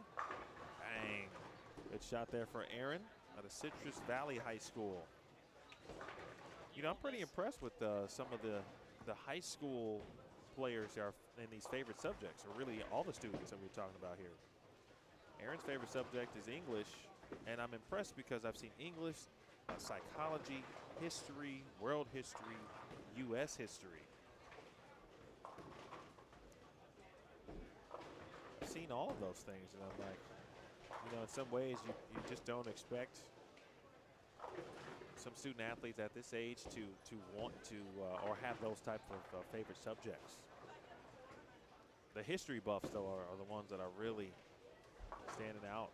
But English is a great subject to enjoy. You can never go wrong with that. It's going to help you, even if you get into this business. If you're on air, or certainly become a writer.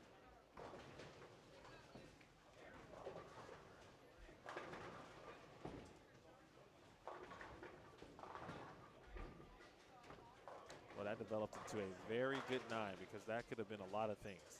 That was a 2-4-5-10 for about 2 seconds.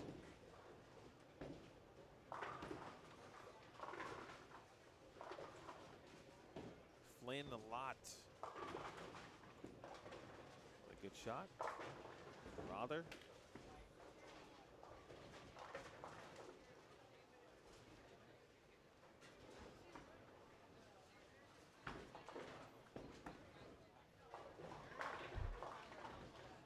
Aaron using that new blue.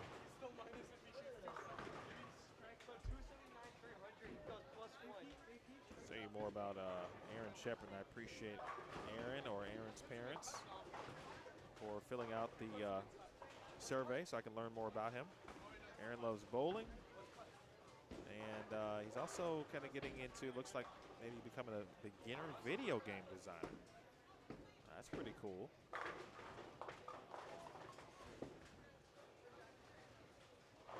Does have a 300 to his credit, 782 high series, bowls out of Empire Bowl and wants to be a Pro Bowl.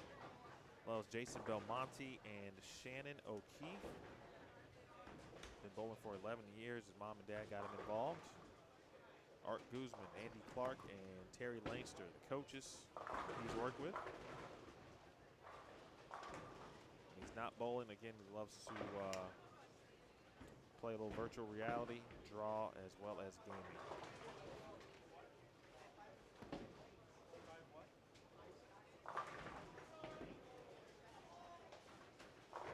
He is learning lots, he says, from bowling errors from the past and various tournaments. I like that.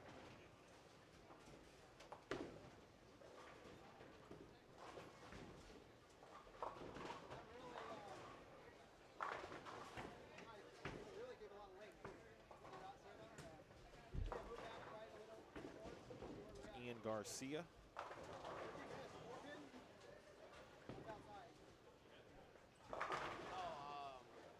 That's what Brandon has been looking for.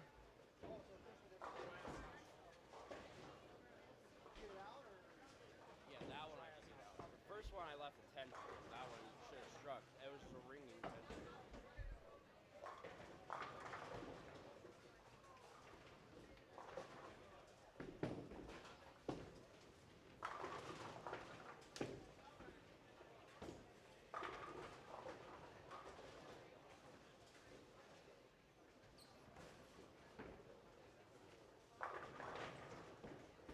Boy, Flynn's got a great game. I don't know how old he is, but of course he's in the A division. But man, you talk about, you just think classic lefty. His arm swing will be a little higher than a classic lefty, quote unquote, but whew, this young man that is smooth.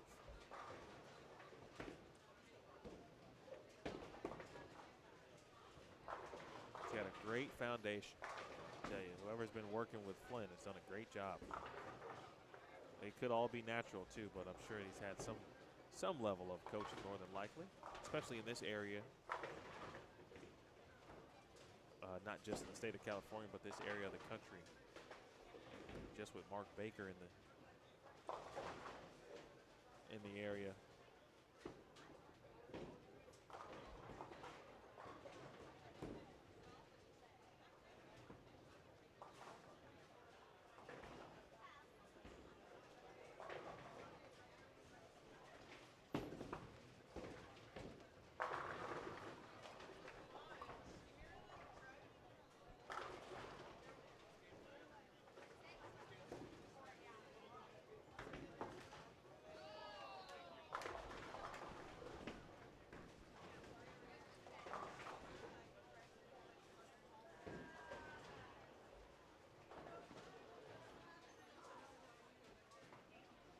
This is game 4. My apologies, I was a little tardy on making that game change.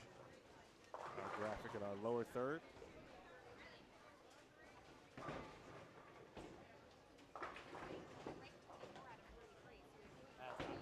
They didn't put it in my third score. They didn't put it in my third score. I'm ranked 40. Go look. Go look.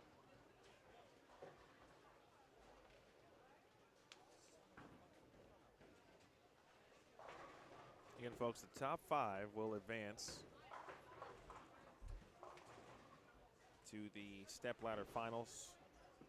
Top 5 will advance to the Stepladder finals. And then that's going to be after 15 games. Again, after 15 games.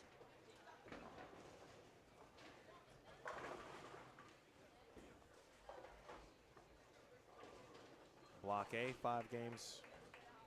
Had a this is the short or shorter lane condition, 35 feet. This afternoon will be more on a long condition. I believe it's 47 feet. And then Sunday, tomorrow morning we'll be looking at I think 40 feet. Whenever I hear the word 40 or the number 40 and the word feet after it, I just think the old classic 40 1-to-1 U.S. Open pattern. It's not going to be that. All right, Aaron.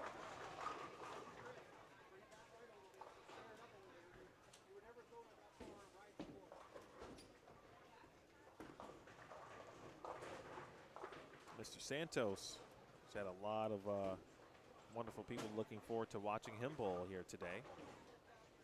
Young Ethan handling business on lane 11.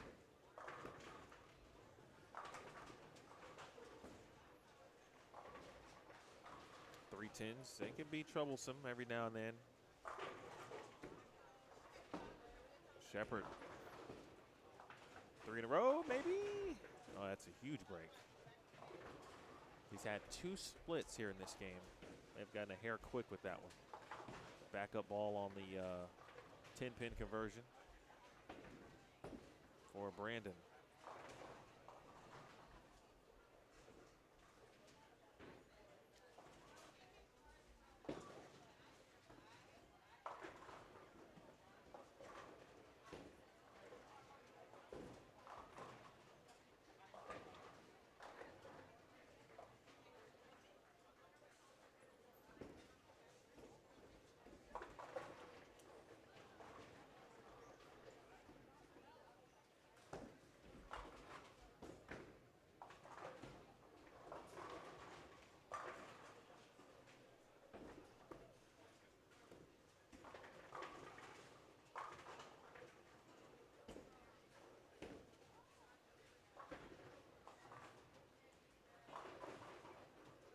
It looks like as of 8 minutes ago,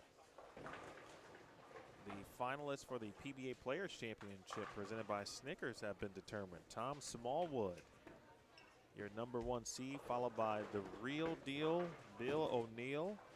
Nate Stubler, folks, that's a name to watch out for if you're unfamiliar with Nate Stubler. He's already making waves. He is your #3 seed, Ryan Barnes. And if that name sounds familiar, he is the son of Chris and Linda Barnes. Ryan Barnes will make his first career PBA telecast. And, man, he's going to have a great support staff, including one Chris and one Linda, 2 Hall of Famers. How about that? And Chris Vibe. Chris just making Team USA again in 2024.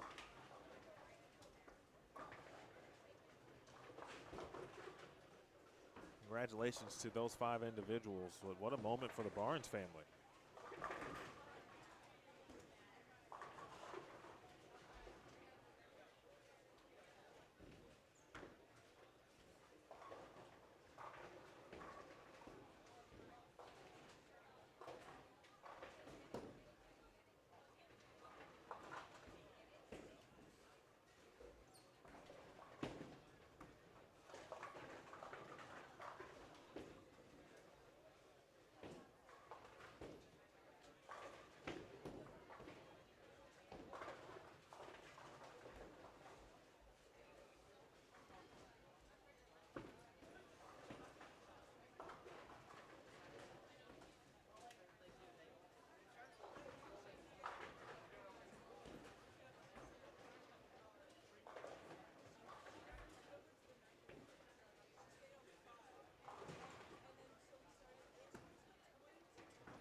Frame on 9 and 10.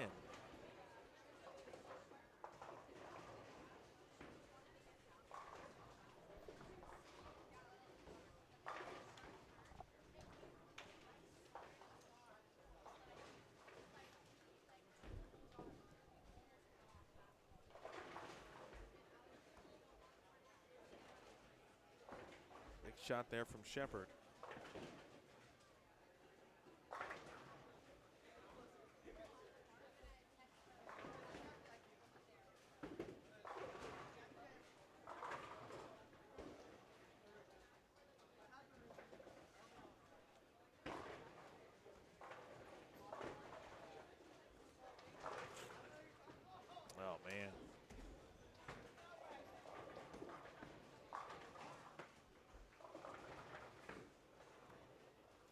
wanted that hit, and certainly going to get him in the 180s. Let's see, Aaron after 2 games, 71, 158. So a little bit of work to do. Tell he's got the talent, though.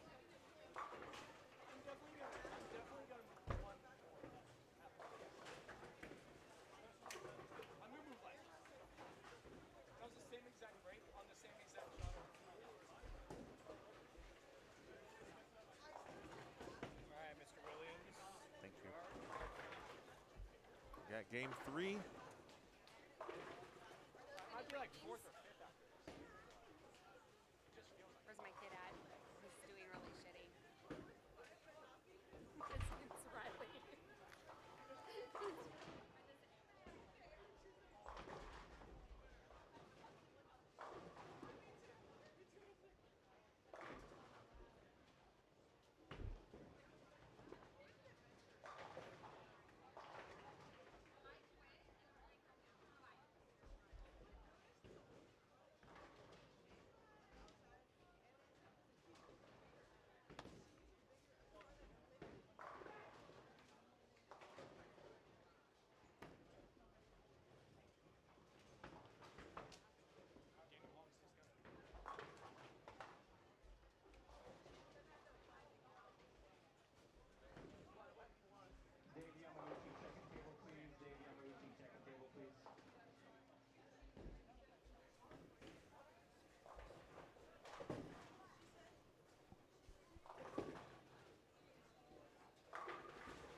Never know what hot mics will pick up these days, folks. Some passionate parents out there.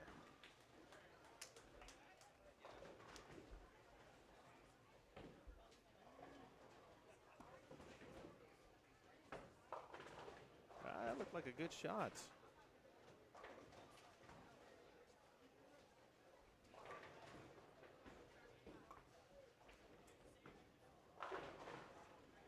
Shane Howard.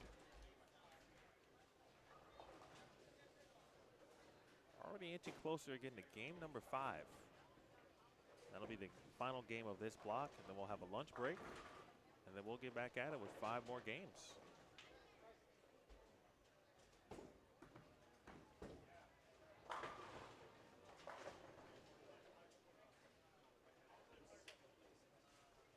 My back hurts in like 7 places. It's not. Oh no, it's fine. It just feels like it. It just felt like it. It's a little bit of a gap in the pace. I'm getting old. No, I'm getting old. As you can see, 9 and 10. Now they were without 1 player, so it's probably now that I look at it.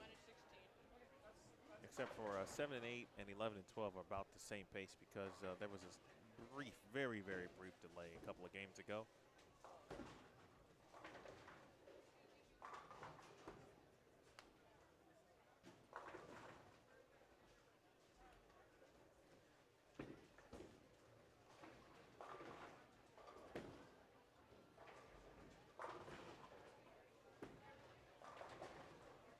Good break there for Riley in the 8th. He can still get to 200 even.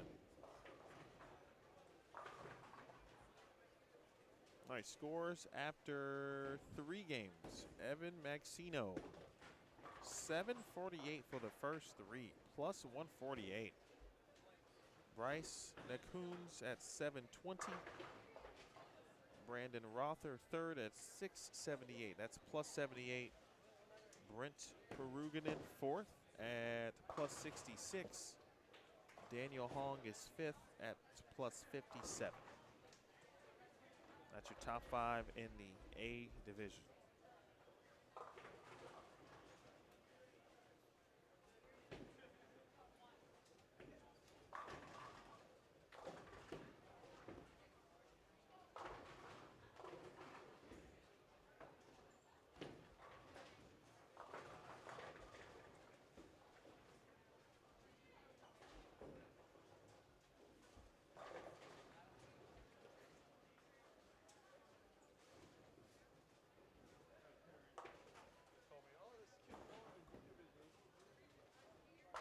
Wow.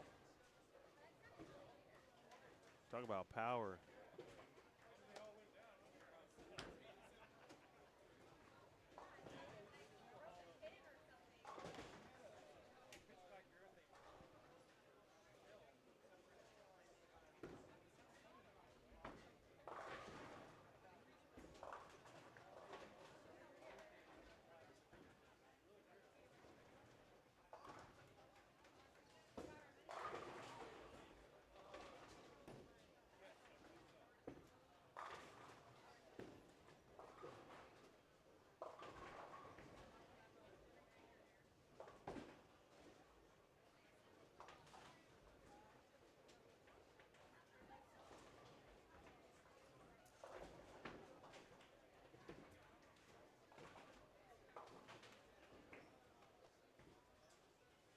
Well, for Bryce, he is struggling a little bit, of course, this game right now, second in the A division.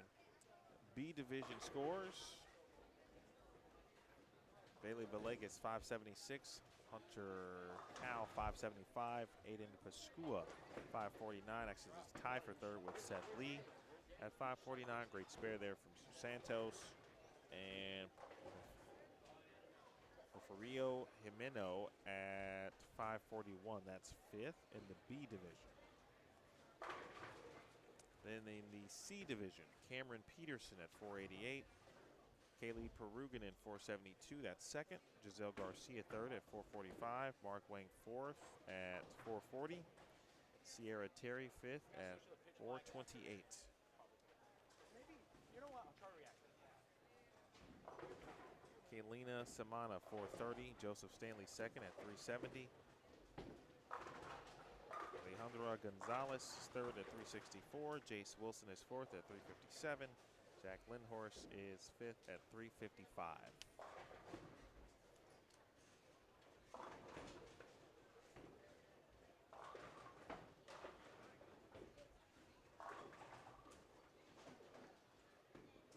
Again, this is game 4.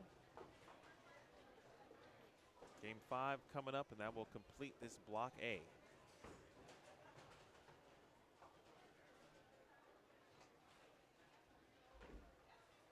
Part of the Southern California Bowling Center's and a ton of summer shootouts, and now that has led us here.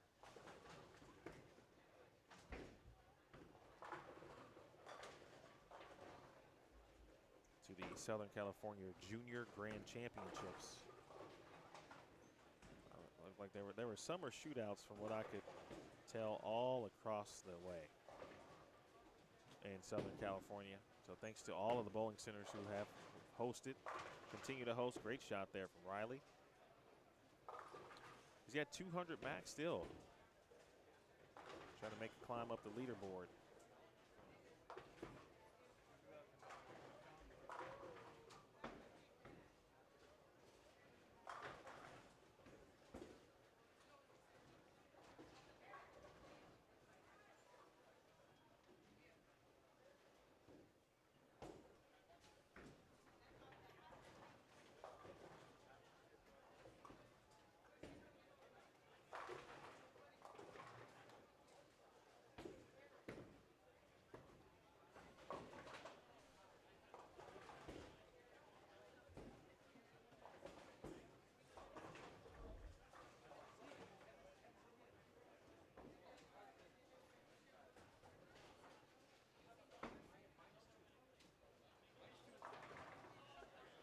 Seeing some players starting to open up the lane.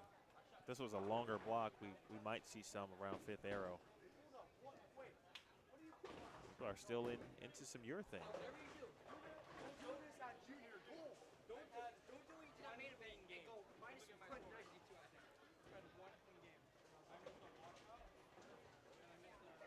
Ethan Santos, Evan Maxino, and Brandon Rother have a combo in front of me here in the set T area.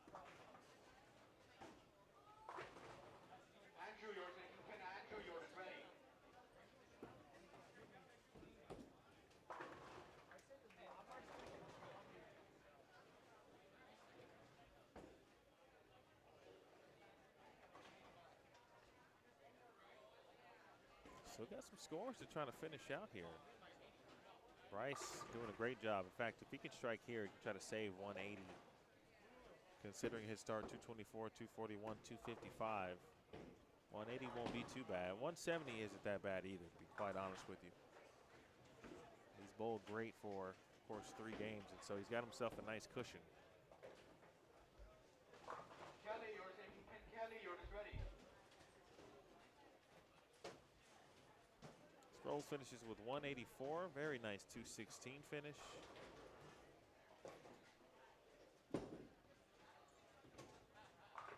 Mr. Santos, he's bowled very well. Ethan is 12th and probably going to move up a couple of spots after that finish. Chris Pulliam in the chat. Hello, Chris Pulliam. Appreciate you tuning in as always.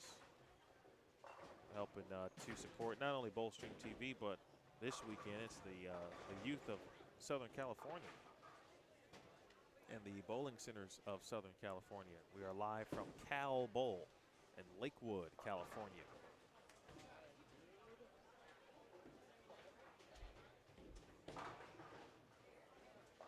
That's a nice quality shot to end this game for Shane Howard. Meanwhile, Brandon, Mr. Rother. One more, he will be in the 240s.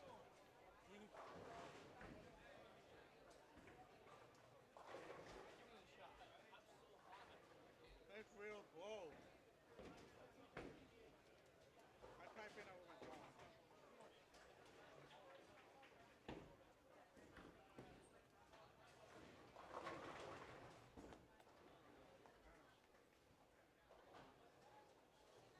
How you do?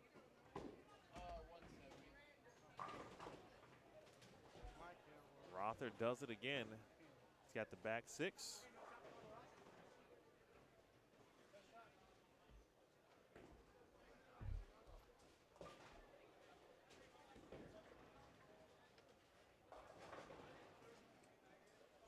All right, one of the groups that we saw open up here on 11 and 12, now on 9 and 10, that's Jay.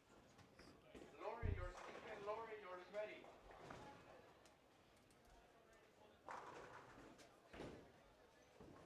He was ninth after 3 games.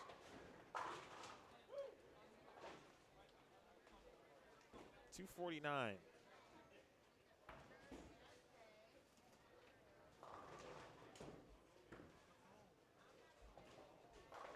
Nicely done for Brandon. As now we are officially into Game 5 of Block A.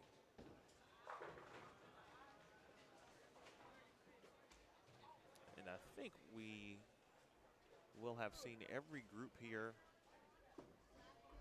in the A division come across between 1 through 18. They were skipping one pair. And our first group on 11 and 12 is now on 9 and 10, so this should be the final group. Getting a little air time. Zach McDougald, Jared Atkins, Tyler Cole, Ryan Van Alst, Martin Velasco, and then on 17 through 20, that's your picture-in-picture bottom right. That was Allison there on the left of your screen. Azevedo. That is where the A division ends on 17 and 18, and then the B division begins on 19 and 20.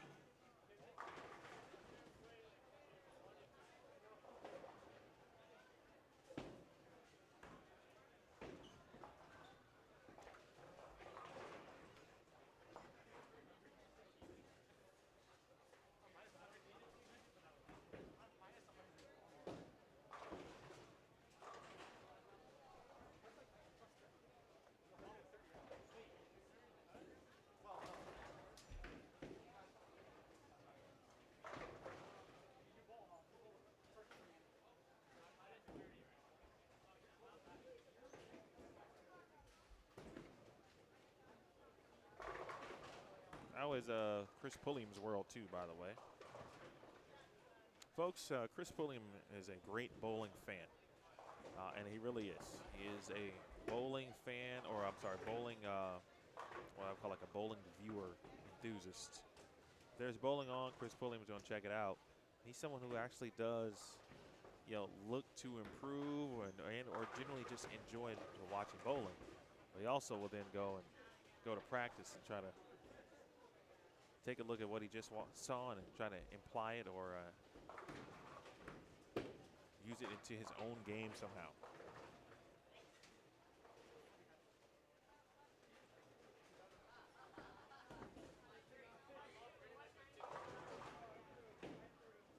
And so roughly 2:30 p.m. will be the start time, 2:30 p.m. Pacific. Start time for Block B. So I'm going to say it's somewhere between 2:30 and 3, but closer to 2:30 as long as everything is good from the lane maintenance perspective. 54 lanes here at Cal Bowl.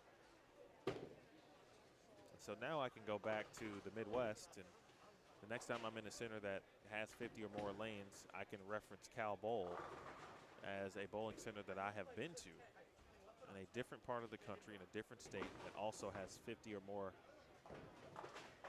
lanes.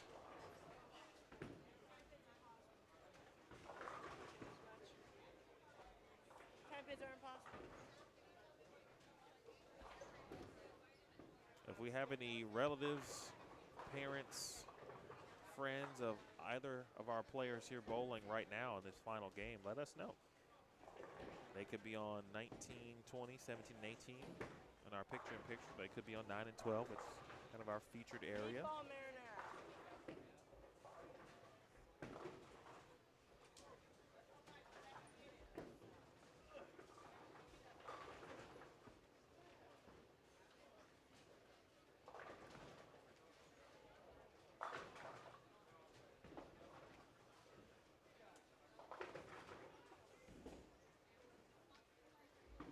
Christian Matoyer, again, Brent Peruganen.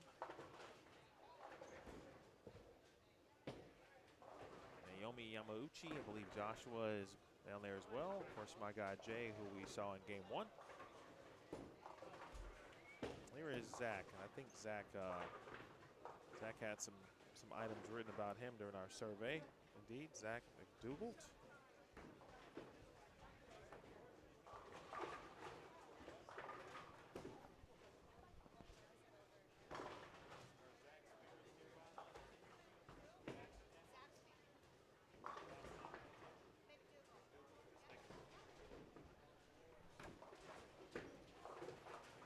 From Rancho Santa Margarita, California. Goes to Tesoro High School, loves PE, and of course bowling. High game of $2.99. Bowls out of Saddleback. Wants to be a professional bowler. Chris Barnes is the favorite bowler for Zach McDougald. He's only been at it for a year. So we get a chance to see Zach in the very early stages of his young career, right? And that's really what it's about when it boils down to it. Zach has been bowling for a year. He's 15 years old and a high school sophomore. Where might Zach be just 2-3 years from now? Because we've seen a lot of teenagers lately who pick up bowling maybe later than you or I or our parents once did. They pick it up maybe a little bit later, but they get faster much quicker.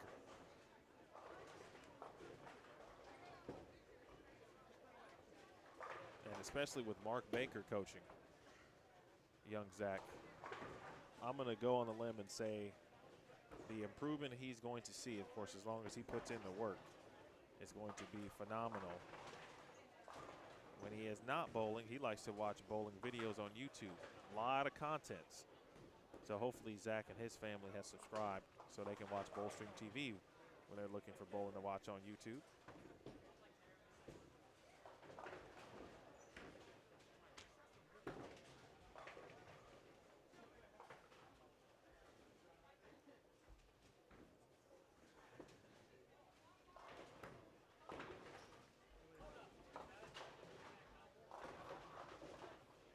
Zach might have to get a little bit closer to the gutter on at least on this pair, on this pattern right now. There's some carry down, of course, so but he's going to have to either get it to the gutter a little quicker and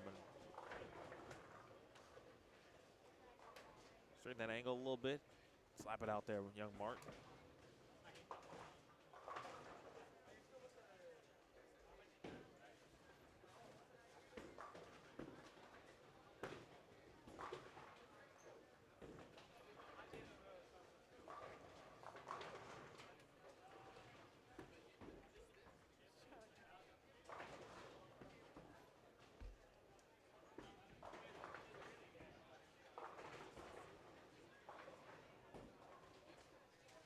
I like Joshua's jersey.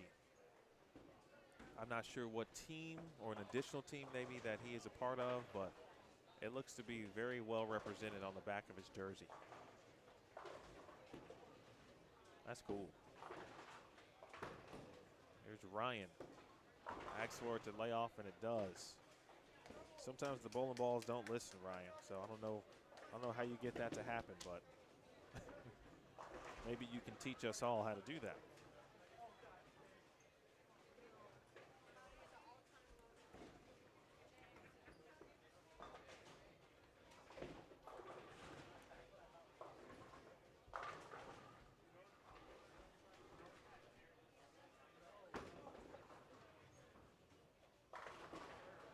There's a good one from Tyler Cole. No additional info on Tyler except his jersey is really cool. It says champion on this, like in gold. It's almost like a champion's like sash or banner, a part of that jersey.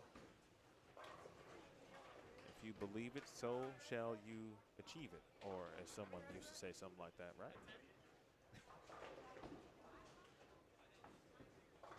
Naomi. She had a little battle with Carey in game 1 on 11 and 12. She was making some good shots, leaving kind of some weird 7-pins. But Jay had no issues with Carey in game 1, and he's not really having any right now.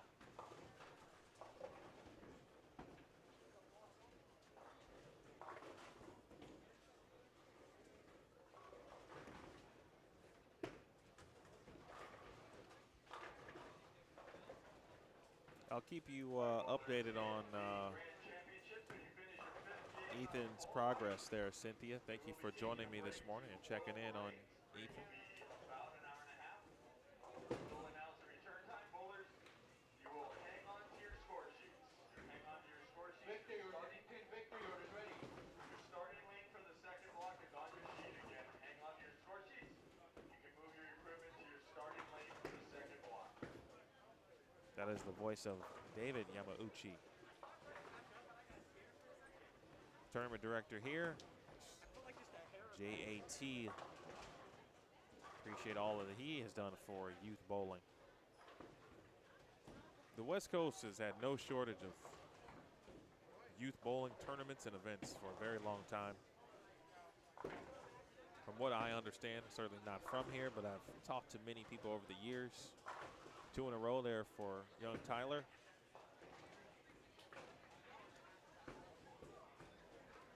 Let's see if Zach here can double up.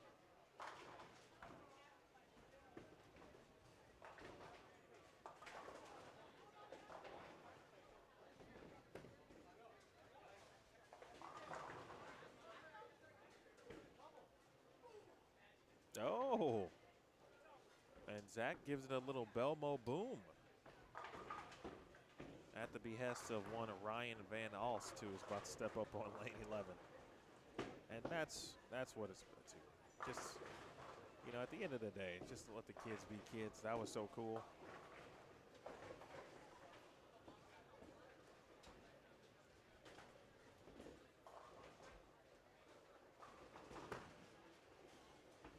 Get a good break there. Good break.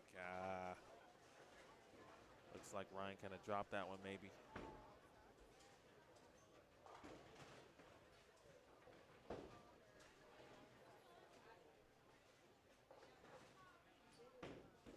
This wonderful Saturday, now afternoon here, Pacific time zone.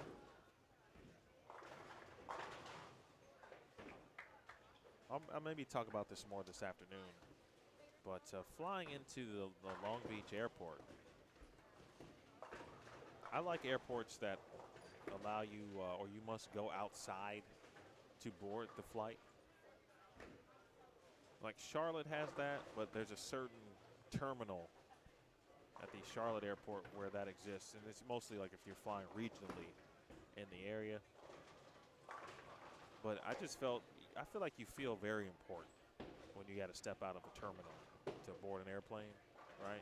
There's no private jets out there, but it feels like there is because you know you get to do that walk. You kind of do a little strut, carry your bag or your backpack, and nicely done there, Jarrett. All it's got to do is just knock on over, man. However you do it, it's how you do it. But Jared gave a look, and he's like, that wasn't very good. But then the what looked to be like maybe part of the original airport.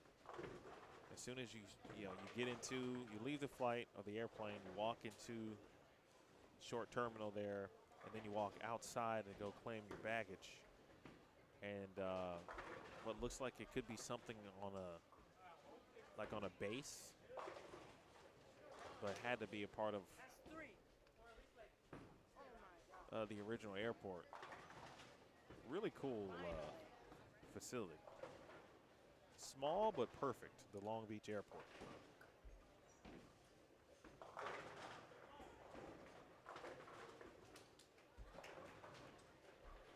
How about that, Avery?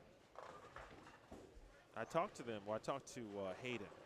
I wanted to verify that he was indeed Hayden, and I asked him was that his brother. They both filled out my bowling survey so I could talk about some of these great athletes. And I saw that they were from Vegas. I plugged it a little. Well, that's pretty cool. Making the trip out and bowling multiple summer shootouts. Jarrett. Okay. Adkins. That's like Greek Church that time. Maybe a little slow. Amauchi. A spare from Josh. higher than a.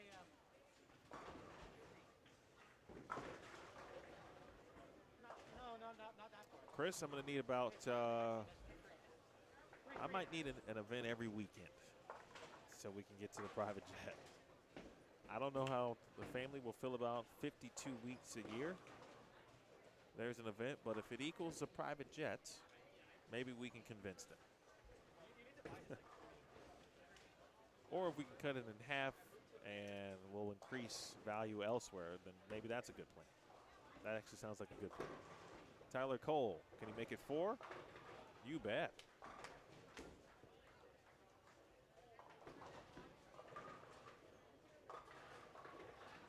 And finally, all 10 go down for Naomi.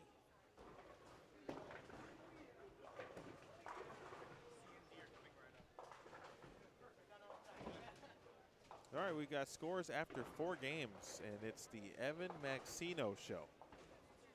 He is 192 over, plus 192 for Evan.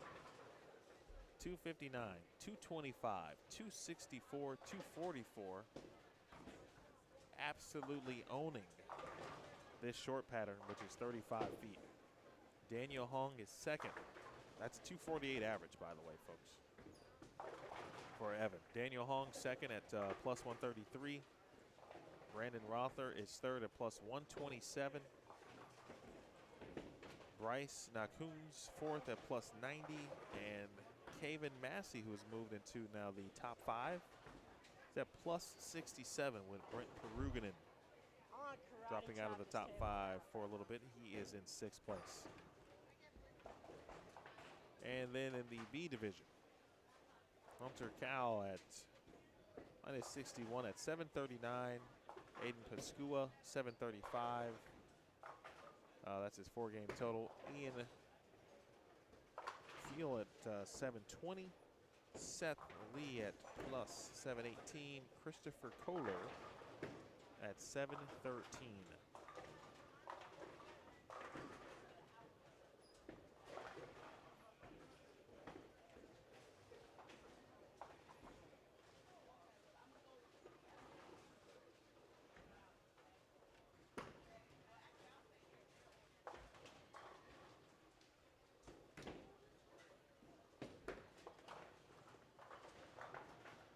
I moved left on that one.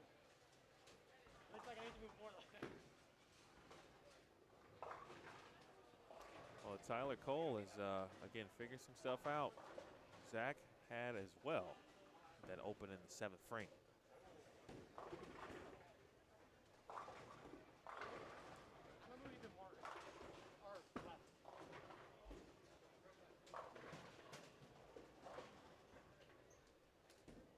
Good run here from Tyler. He missed in, did not get that one as further right or far right as he needed to.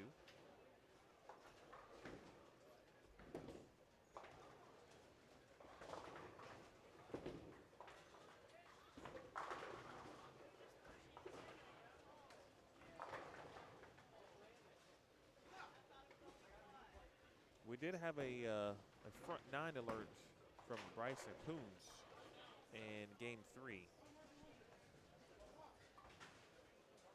Bryce ended up shooting 257, left a 5-count split on his first shot in the 10th.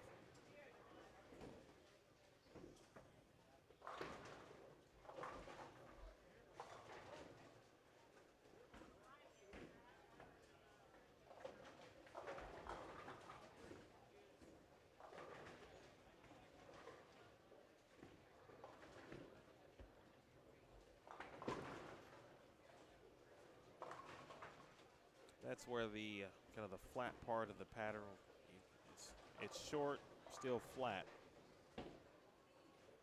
And that'll still get you every time. When you miss in, it's definitely going left. This was about 2.5 to 1 on the ratio perspective. That's an interesting way to take care of that 1, 2, 4, 7. Thinking about the pins that were just left. That's interesting. I know Joshua is probably going to go back and look at this just so he can see it himself again and go, how the heck did that happen? The long pattern this afternoon will be 47 feet around a 4 to 1 ratio. So from that vantage point, there might be a few more strikes on the board, or at least the opportunity there because of the ratio. This ratio is 2.5 to 1. Again, 2.5 to 1. It's actually the hardest ratio of all of the patterns.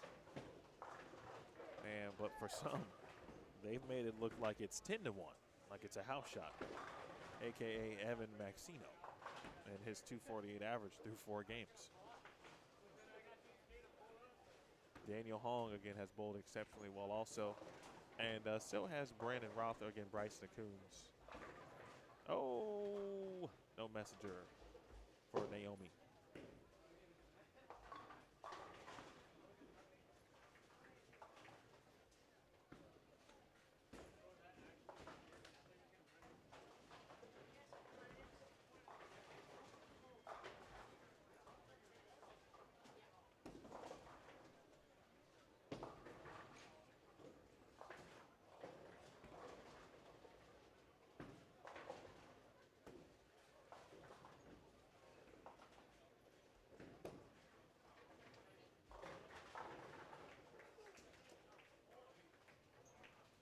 Job by Zach again. Hit him with the boom. He's got a Storm U championship jersey, so only bowling for a year, but I think he's fully invested.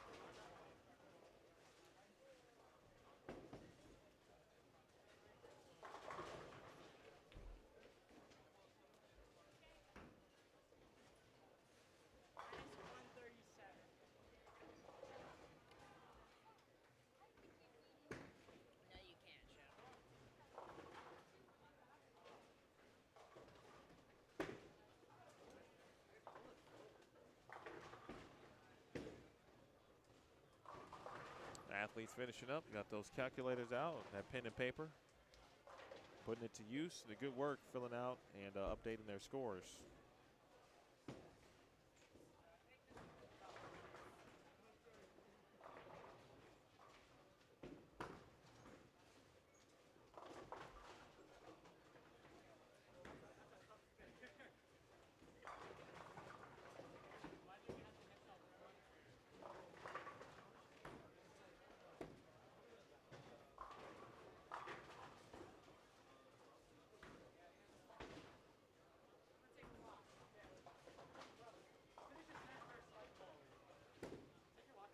That's a better shot.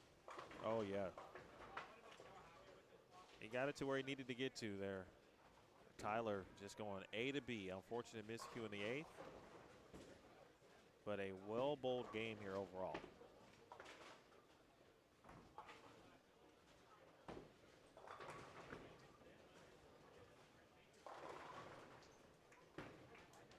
'19 and 20 is complete. 17 and 18 wrapping things up. They are in the 10th. That's Hayden Fernandez, the cousin of Avery. Now I won't ever forget that.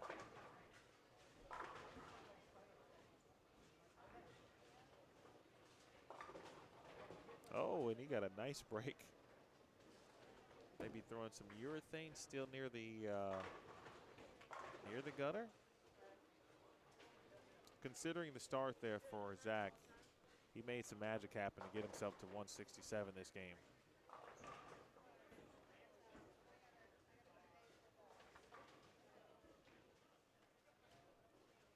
Once again, bowlers, please hang on to your sheets. You can move your equipment to your starting lane. You already have your lane for the next Oh, he had some area too. bowlers, we will return from the 246. RP, yours is ready. 2:15. We'll return from the break at 2:15. Be ready to shoot back up at 2:15 p.m. All right, so Yamauchi says be ready to hit the lanes, of course, if you're a player, at 2:15. So I'm going to change that time on the next event.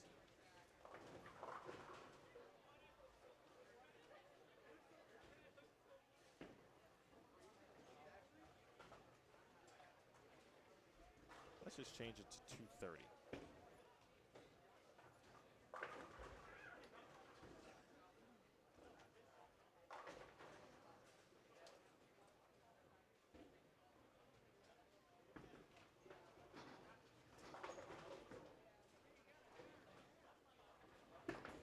Nice spare. 278.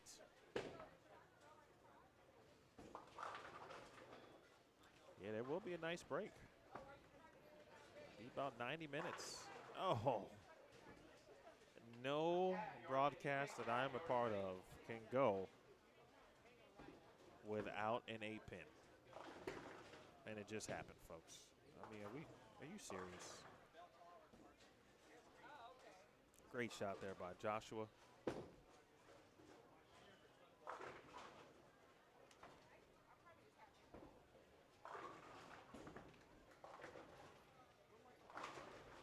Hashtag team no 8-pin. Thanks for all of the wonderful likes. Hitting the thumbs up here on this broadcast and sharing if you did. And for those who have subscribed, we're now into the plus 7,600 territory. I was about 75, 54, or 45-ish, something like that when we walked in the door.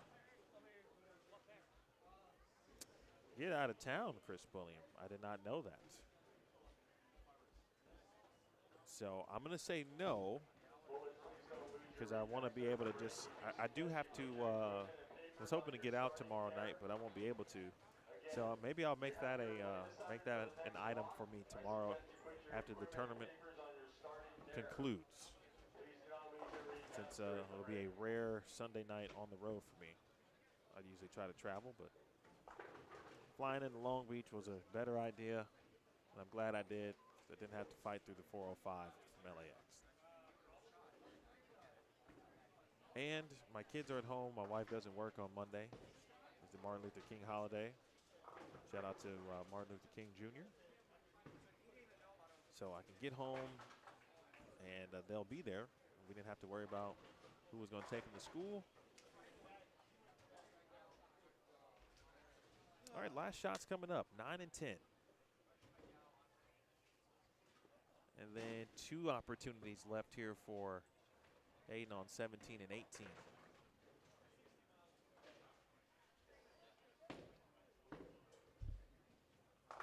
Chris Pulliam always coming with the stuff, with the info.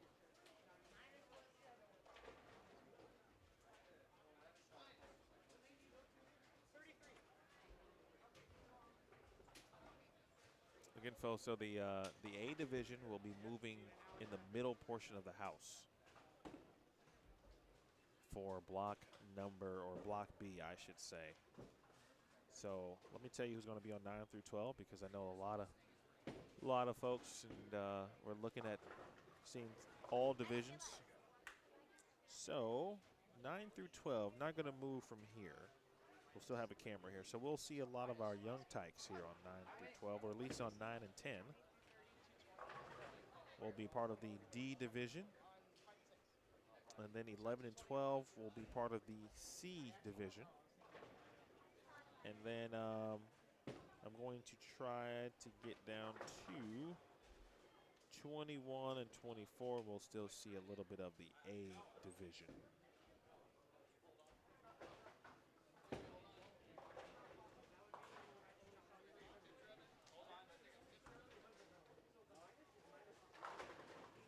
Again, about 2:30 p.m. Pacific time, really 2:15 Pacific is what time David addressed the athletes to be prepared to bowl. So between 2:15 and 2:30, I've got the event set for 2:30 p.m. Pacific. Come on back and we'll watch a Block B, and I'll be strategizing for how we'll handle Block C tomorrow and still get you a variety, at least as best as we can, and prepare for the Stepladder finals.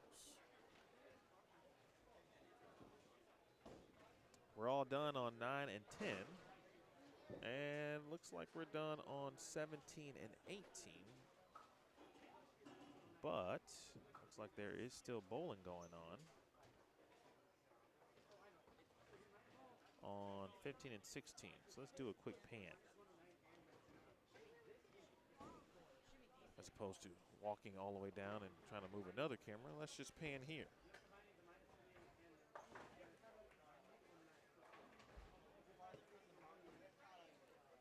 Bryce Akun's finishing up.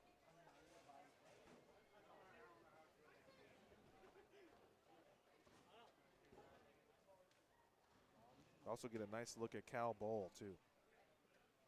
It's 54 lanes here, but I was talking to the general manager, Kyler, and they also have kind of what many centers now have, like a VIP area, where they have an additional 14 lanes, and I believe that comes with, I believe it's, they might have, shoot, I forgot the name of it, but the cool projectors that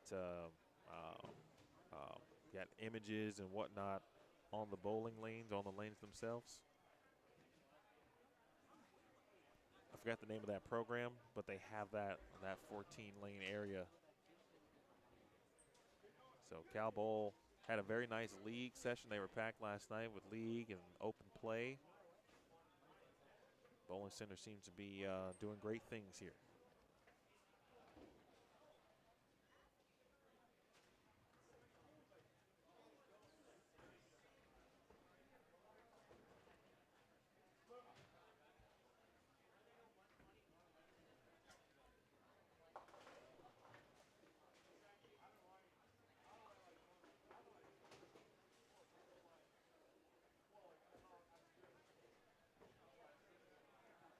Was Shane Howard. We got a little bit of Deadwood there. Speaking of Kyler, there he is. Gets himself a cameo. He just couldn't stay away from Bowlstream TV.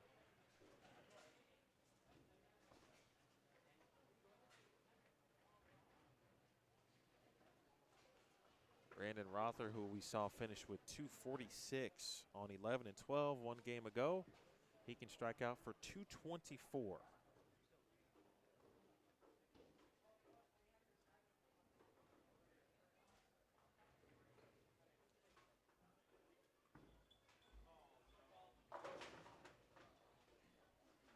Well, I don't know if Rother could have done enough to get there, but this kind of has an SYC, EYT-like format. There are 3 blocks of 5, and I think the SYC does award medals as well as the EYT for that matter. Now that I say that, award medals and for leading the block. But I don't think we'll have that here from a medal perspective, but I'll be curious to see if Brandon got there.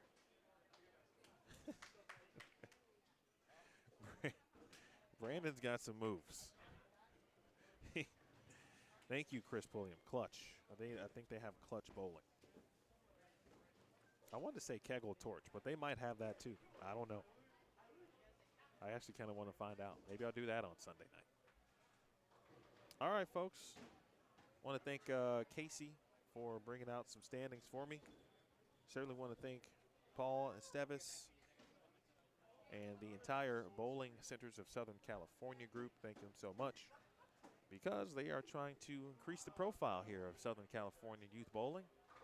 had some great events in their summer shootouts, which rolled into, of course, this Junior Grand Championships format, and getting some extra eyes, extra views here on Bowl Stream TV. Block B will begin at approximately 2:30 Pacific. Could be 2:15, one or the other. Let's just go with 2:15. We'll keep it there. 2:15 Pacific time. Be sure to, if you're not a part of the group, the Southern California Junior Grand Championships Facebook group, they might also post scores in that group, also on the JAT Facebook group as well, and we'll find out.